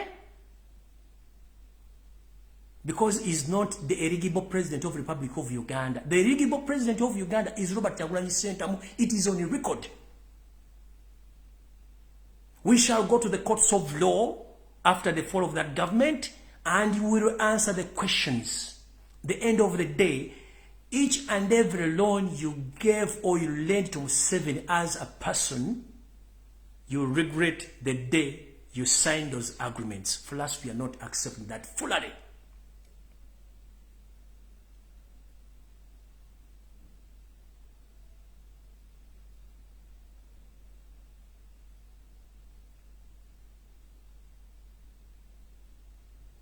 Tetugenda kukkiriza nonsense.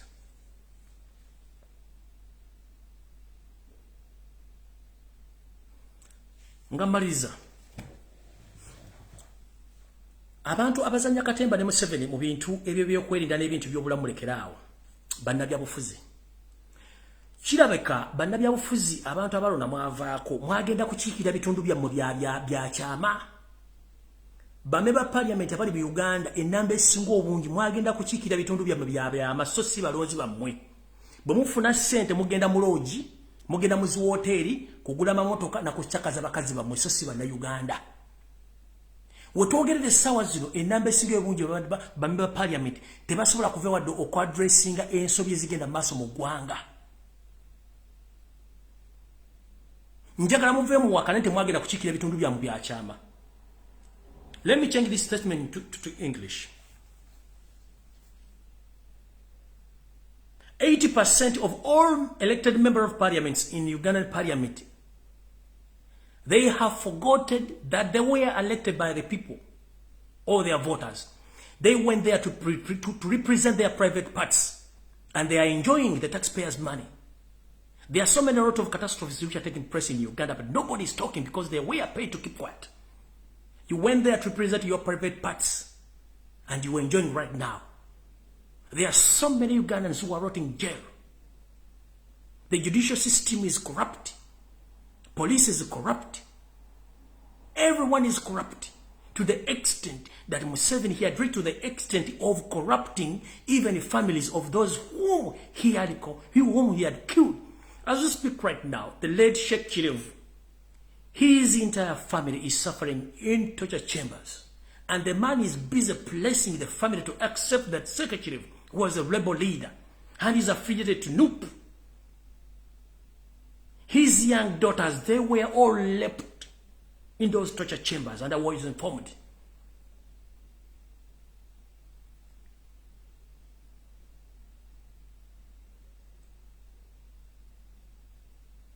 Madame Anita Among, the deputy speaker of the Parliament of the Republic of Uganda. Madame, I request you kindly, please. We've seen a lot of people playing more dangerous games than you. Madame, I'm going to start investigating the history about you. And all the data games you are dealing with. I know you are among the side dishes of your city, but have not a sort of characters. That's why you talk. That's why you don't care. That's why you move like queen. Madam, let me tell you one thing. Talking like a queen because Museveni slept with you, it won't spare you. Remember, Museveni uses you. At the end of the day, he dumps you.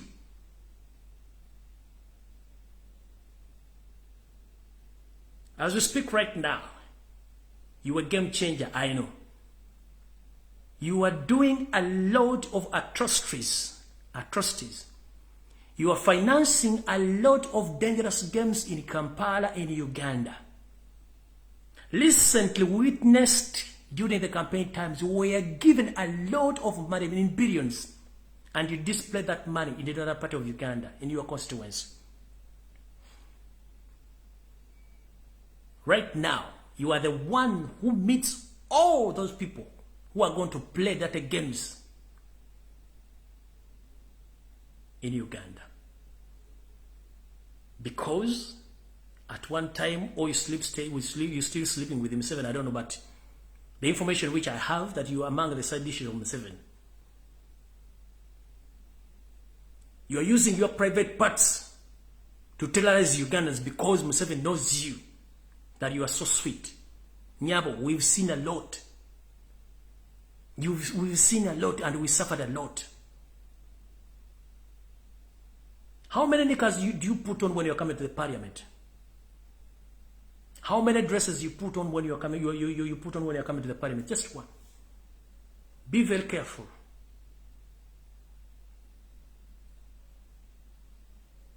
Be very careful, Madame Anita Among, the Deputy Speaker.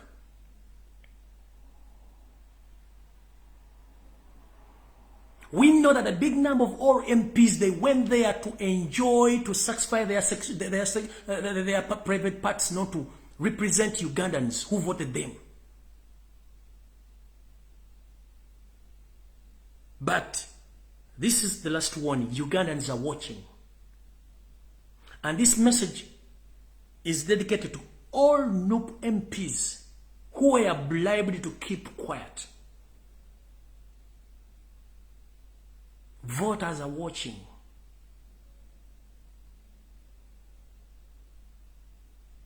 My last message to the President of the Republic of Uganda, the elected President Robert Kyagulanyi Ssentamu. Mr. President, with due respect, you've witnessed a lot of catastrophe in the National Unity Platform.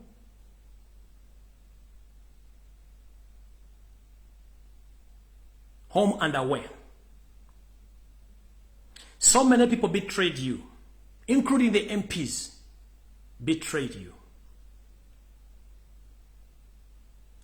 I beg you kindly that please, with immediate effect, you need to act according to what I'm witnessing. You need to make a reshuffle to the leadership of the National Unity Platform, from the top up to the bottom. You need to make a reshuffle from the diaspora leadership. And before you make that reshuffle, please intervene in all wrangles, or in misagreement amongst the leaders in diaspora. It destroys our party. And in particular, you should inform those leaders in diaspora that they are there, that they are leading people, not animals. If the people whom they lead, they accept that they don't want you, please sit down. We must be examples. Leaders are examples to the people whom they lead. But if a leader behaves awkward, what do you represent? So, Mr. Robert Kyagulanyi Ssentamu, I beg you kindly, please reshuffle the leadership of National Unity Platform from the party up to the diaspora. Otherwise, we have a lot, and we've seen a lot. Museveni, he had spent billions of money to destroy National Unity Platform, but we are still exist. But if you don't act with immediate effect, don't regret. And you witnessed a lot of political parties, the way how they've scrambled them.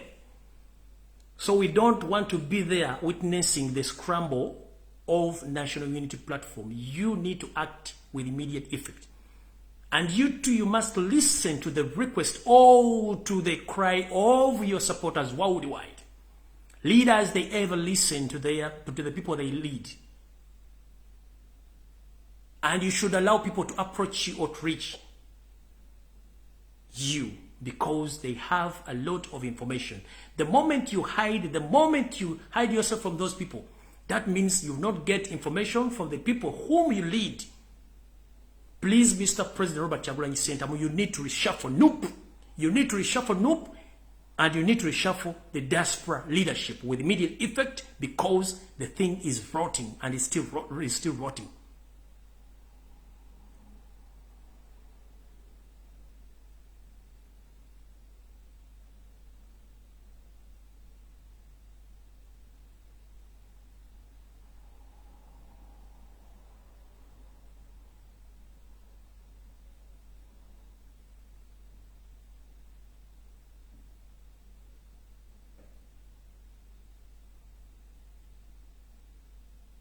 Tulina mbeba parliament abawera 50.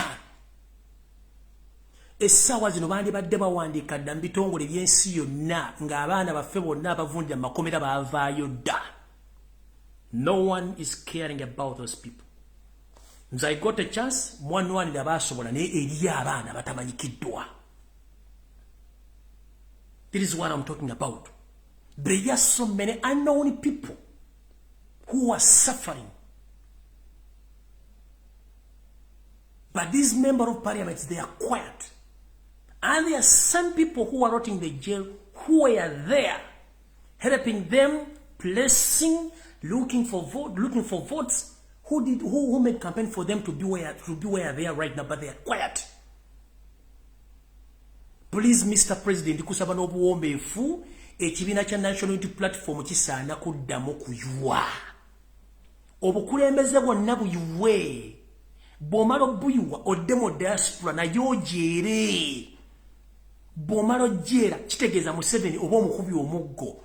Ne bw'oleka obugulumba obuliwo n'abantu nga balina complaints zaabwe kitegeeza totutte buvunaanyizibwa ng'omukulembeze awuliriza abantu b'akulembera ate olw'okuba nti history w'ebibiina mu Uganda Museveni ayingidde mu nuupu kati waliwo abaana abali determined okukolera ekibiina kya nuupu.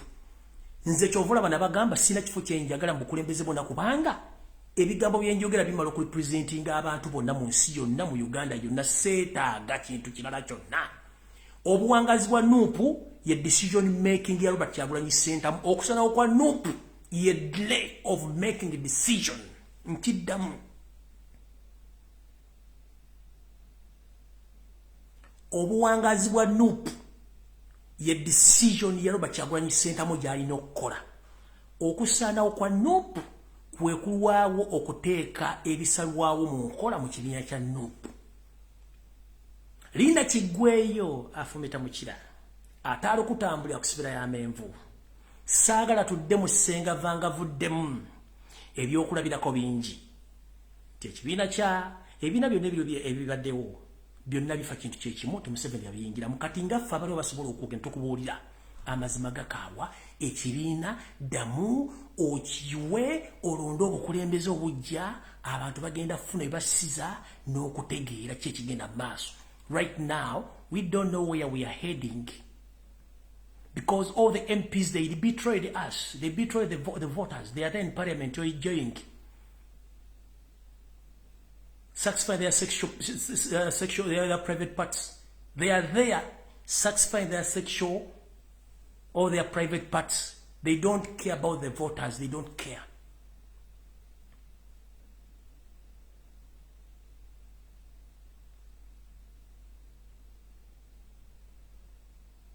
Mr. Robert Kyagulanyi Ssentamu, Mr. President, I humbly request you, please, decision making is the key factor. The more you delay to take action, the more the party is going to decline or is going to be scrambled by the dictator Museveni. He had spent billions of money. And the reason as to why NUP still exists, it's because NUP is loved by its supporters. And you should listen to the supporters. Let me tell you, there is no any party which can stay in place without supporters. It's good that you've witnessed the day you started the campaign, the day you went again to Mbare and the northern part of Uganda. People are still loving you and people, they still love NUP. But there are some problems in NUP you need to solve before it's too late.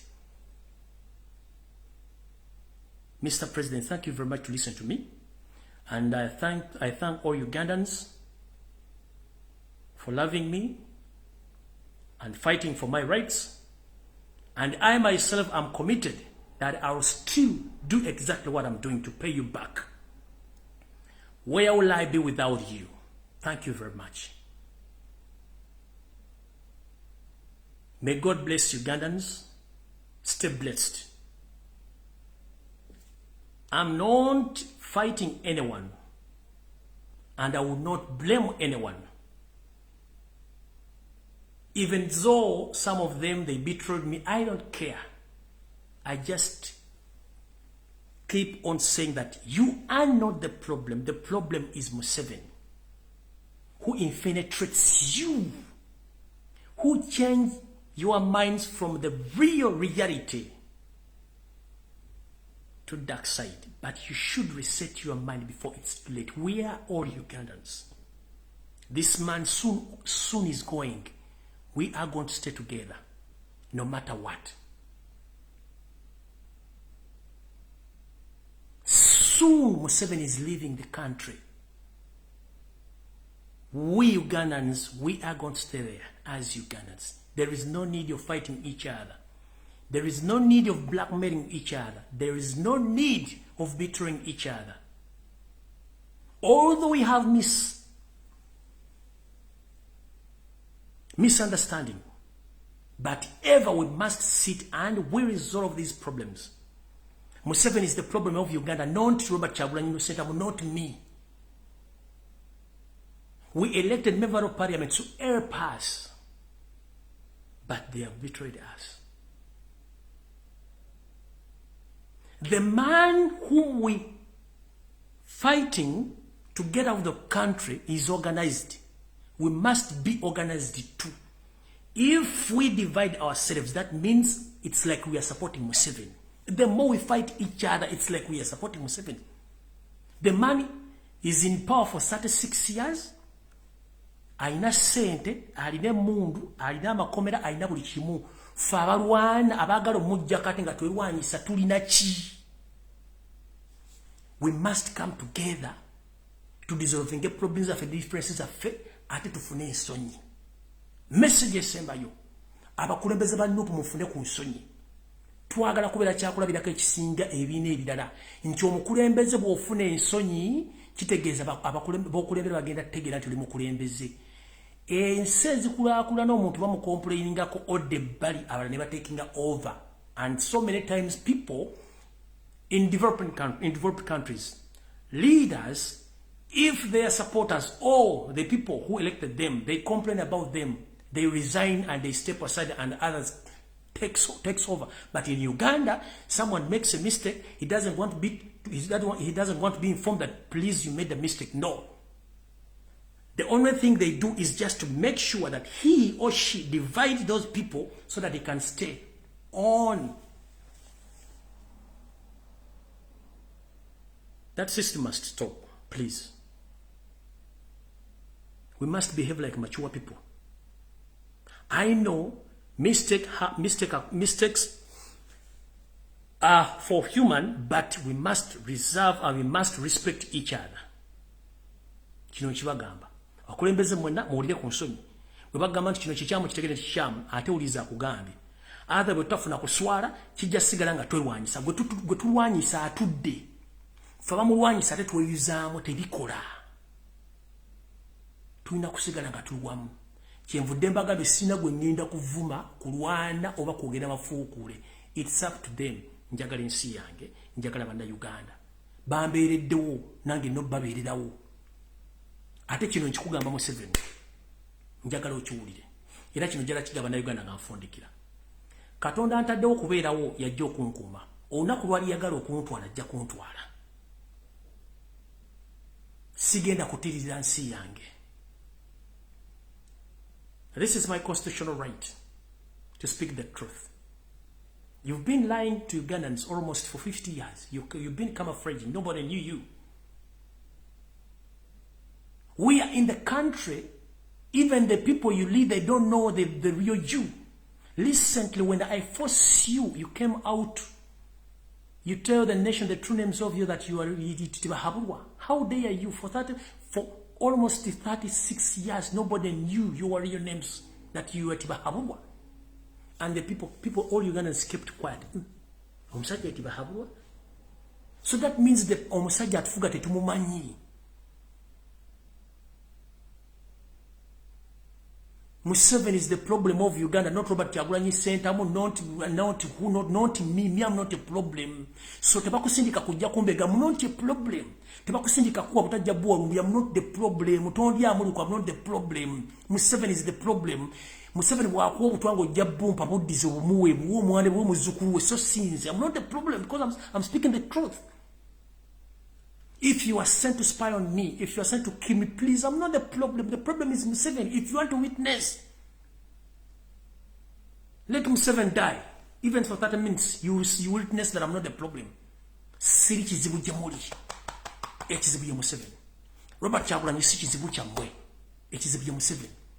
tebakuwa butwa tebakuwa sente bojobegera Lumbuye simayo muliemu olukumala biseera wabannamawulire bali mu Uganda bali ku TV ekintu kyokola bakuwadde emitwalo 10 emitwalo 3 miliyoni ojjovumera Lumbuye omwono nerinnya kubanga oyagala kuyisawo kintu kya Museveni oli bwati bwakola kwekuto okulya ejjo kwesubya omuwula ebintu bingi ebijja mu maaso nze seemanyi namwe temumanyi who knew me tiwali yali amanyi kati bwenva mu bantu nendya ssente za Museveni bankoze ekivve satirigo sijja ziri ate sirizirya ebigambo byogeddwa bingi naye ekigambo tekikutula gumba mu keep on talking nja kujja mbabuulira amazima gwe TV presenter munnamawulire gwe munnabyabufuzi omusirikale wa poliisi mbega obasindika otte Lumbuye otte Kyagulanyi okole kyonna the end of the day olina abaana bagenda kuzaala baana bannaabwe oli bagamba kinkensi esaanawo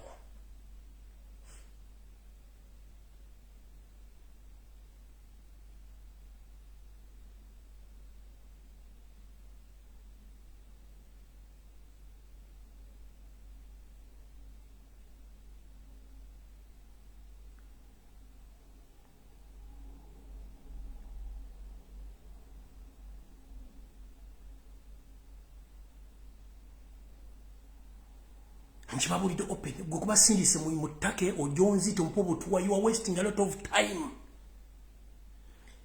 Yesu Nabi Isa yagamba kitange sasirabo abakoze ekintu kino kubanga kibakola tebakimanyi. They don't know what they are doing. Of those people who betrayed me, they don't know what they were doing because they were helping Museveni to take over our country, to hand over the country to China. So I don't blame you, I blame Museveni and his entire family. So don't be there and you are sent to look for me for Lumbuye to poison him. Please, you are wasting a lot of time. Don't dare. I'm not the problem of Uganda. It's Museveni the problem of Uganda, not me. I'm just a mere speaker. If the information I'm giving is wrong, why is it that the government is looking for me? Why is it the day I was arrested, everyone jubilated in the government, but at the end of the day, they didn't get me, they didn't get me. And this is to inform Yoseri Tiba Habura Utaba Israel, the son of Karekez. If true that I committed some crimes, as he said that I committed 15 cases, during the UN agreements, UN introducing international police, that is Interpol, whereby if any person or a particular person in either country, he committed crimes against humanity, the government of that particular country, they file a case and evidence and they present that evidence to international police, which is in Kololo. Please, if I committed atrocities as you say, please let the Interpol look for me and I will present myself, but not in your government. Because you have nothing to tell me. Torina. Chichiche nalinjo gede chitabadeo. Chichiche nalinjo gede chitabadeo. Bwemba njogera mazima lwaki munonya. Bwemba njogera bichamu lwaki munonya.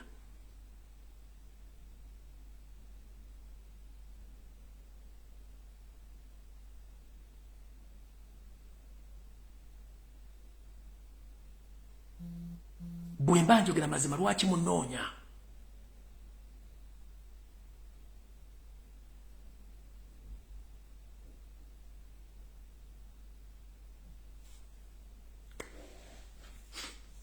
Mukama aseme kono je kugwanga Uganda. Mukama aseme kono je kubana Uganda mwenna bali mu diaspora. Mukama aseme kono je kubana abato abali mu Uganda. Abayita muzibu batandi bali tebayita mu sawa zino. Tusaba Mukama otukumire abantu baffe abomo gaso. Muno we muli bannaddiini. Muno we muli abakulembeze. Ku ntikko ya byonna otukumire maaso mogi Ssaabasajja Kabaka Ronald Mwenda Mutebi w'okubiri. Otukumire Robert Kyagulanyi Ssentamu. Otukumire abannaddiini bonna ne bannayuganda bonna abaagala enkyukakyuka. Era Mukama nkusaba otuyamba oggula obwongo bannayuganda abakyebase nga balowooleza mu ssente obutono okuli ejja okwesibya muula. Mukama asaba ozuukuse bannayuganda bonna gye bali bajjukire nti okubonaabona kw'abaana ba Isirayiri kwabalaga ebintu bingi y'ensonga lwaki bagaziya eggwanga lye balirwanirira. Teri nsi eteekaluka ku Isirayiri ne succeedinga. Bwe kityo bannayuganda buli omu waali nkusaba oggula amaaso go. Lumbuye si kizibu. Lumbuye mwogezi nga Musa bwe yali ayogerera abaki abaana ba Isirayiri n'abajja mu Egypti n'abasomosa omugga n'abatuusa mu nsi yaabwe ensuubize. Bw'atyo Kyagulanyi n'abantu abamu abasobola okuvayo okwogera gwe mulimu gwe bakola tetulina kizibu. Mukama nkusaba otwale obuvunaanyizibwa okuba buli mwana wa Uganda akyalimu empeka emera omuwa obuvumu n'obuvunaanyizibwa okwogera ddembe lyabwe bange eryatuwa mu ssemateeka okutiisibwatiisibwa okukuba kulaga sayini eziraga nti abatutiisa bakola bikyamu. Bw'oba okola ekituufu ki ekyokutiisatiisiza omuntu, bw'oba okola ekikyamu lwakyotta omuntu. Constitution egamba nti kooti y'essemateeka yeyina okusalirawo omuntu okufa so si ggwe muntu agamba nti gundi afe. N'olw'ensonga ebikolwa by'okutta abasiraamu mu ggwanga bikome. Basajja ba Katonda baddu ba Allah tebalina kizibu olw'okuba nti bo batwala obuvunaanyizibwa okubuulira amazima n'okwogera ekituufu y'ensonga lwaki bafa. Mukama tukusaba otuyambe nga bwe wajja abaana ba Isirayiri e Egypt n'obasomesa n'obatuusa mu nsi ensuubize. Tuyambe bannayuganda baggule amaaso bategere nti tuli ku kizibu kye kimu. Abayisirayiri kye bali mu Egypt kye tulimu. Watuleetera sitaani ku nsi kuno ali mu ggwanga erya Uganda alina n'abazzukulu omuli n'abaana bamuhoozi omuli sitaani era gwambuuza nti sitaani yaleka abaana ku nsi sitaani yazaala omwana gwe bayita Yosefu tabasira mutabani wa Kalekezi nsanga bisibe n'omwana nazzukuza Muhoozi Kanyerugaba nazzukuza Natasha nazzukuza Diana buli kimu n'akikola kati sitaani ali ku nsi atumala. Mukama tuyambe nga bwe wayita mu kiro ng'ogenda okusomosa abaana ba Isirayiri n'olagira abaana ab'obulenzi bonna mu ggwanga erya Egypt okubanga tebaazukako olunaku. Tuyambe Mukama mu kintu kye kimu ensekere ku makyanga family ya mutabani wa sitaani Yosefu tabasira mutabani wa Kalekezi yonna ezikiridde kubanga kino kikolimo eri eggwanga lya Uganda, kino kikolimo eri eggwanga eri Ssemazinga wa Africa, kino kikolimo eri obulamu bw'abantu bwewateeka ku nsi. Mukama nga bw'ogamba nti bw'owa omuntu obuyinza tomukkiriza, bw'omuwa omuntu obulamu tomukkiriza muntu yina okuggyako ggwe. Naye tuyambe sitaani gwe watulekera ku nsi omututwalire kubanga bannayuganda baagala ensi yaabwe. Ku lwa Katonda n'ensi yange Mukama bankumi atakuumira mpeera sina kinyiza basasula okuggyako basabira n'okwesabira. Byonna mbisabe nga mpita mu Yesu Kristo wange ndalabula emirembe Mukama bankumi tusinkane ku Sande mu bimuli Mbulange Mengo. Nkiddamu tusinkane ku Sande mu bimuli Mbulange Mengo. Naye nga nfundikira tulwengawo okutwala ebigambo by'abantu byeboogera ate tulwengawo okusalira mu busungu. Twetegerezenga nnyo ebigambo bye twogera.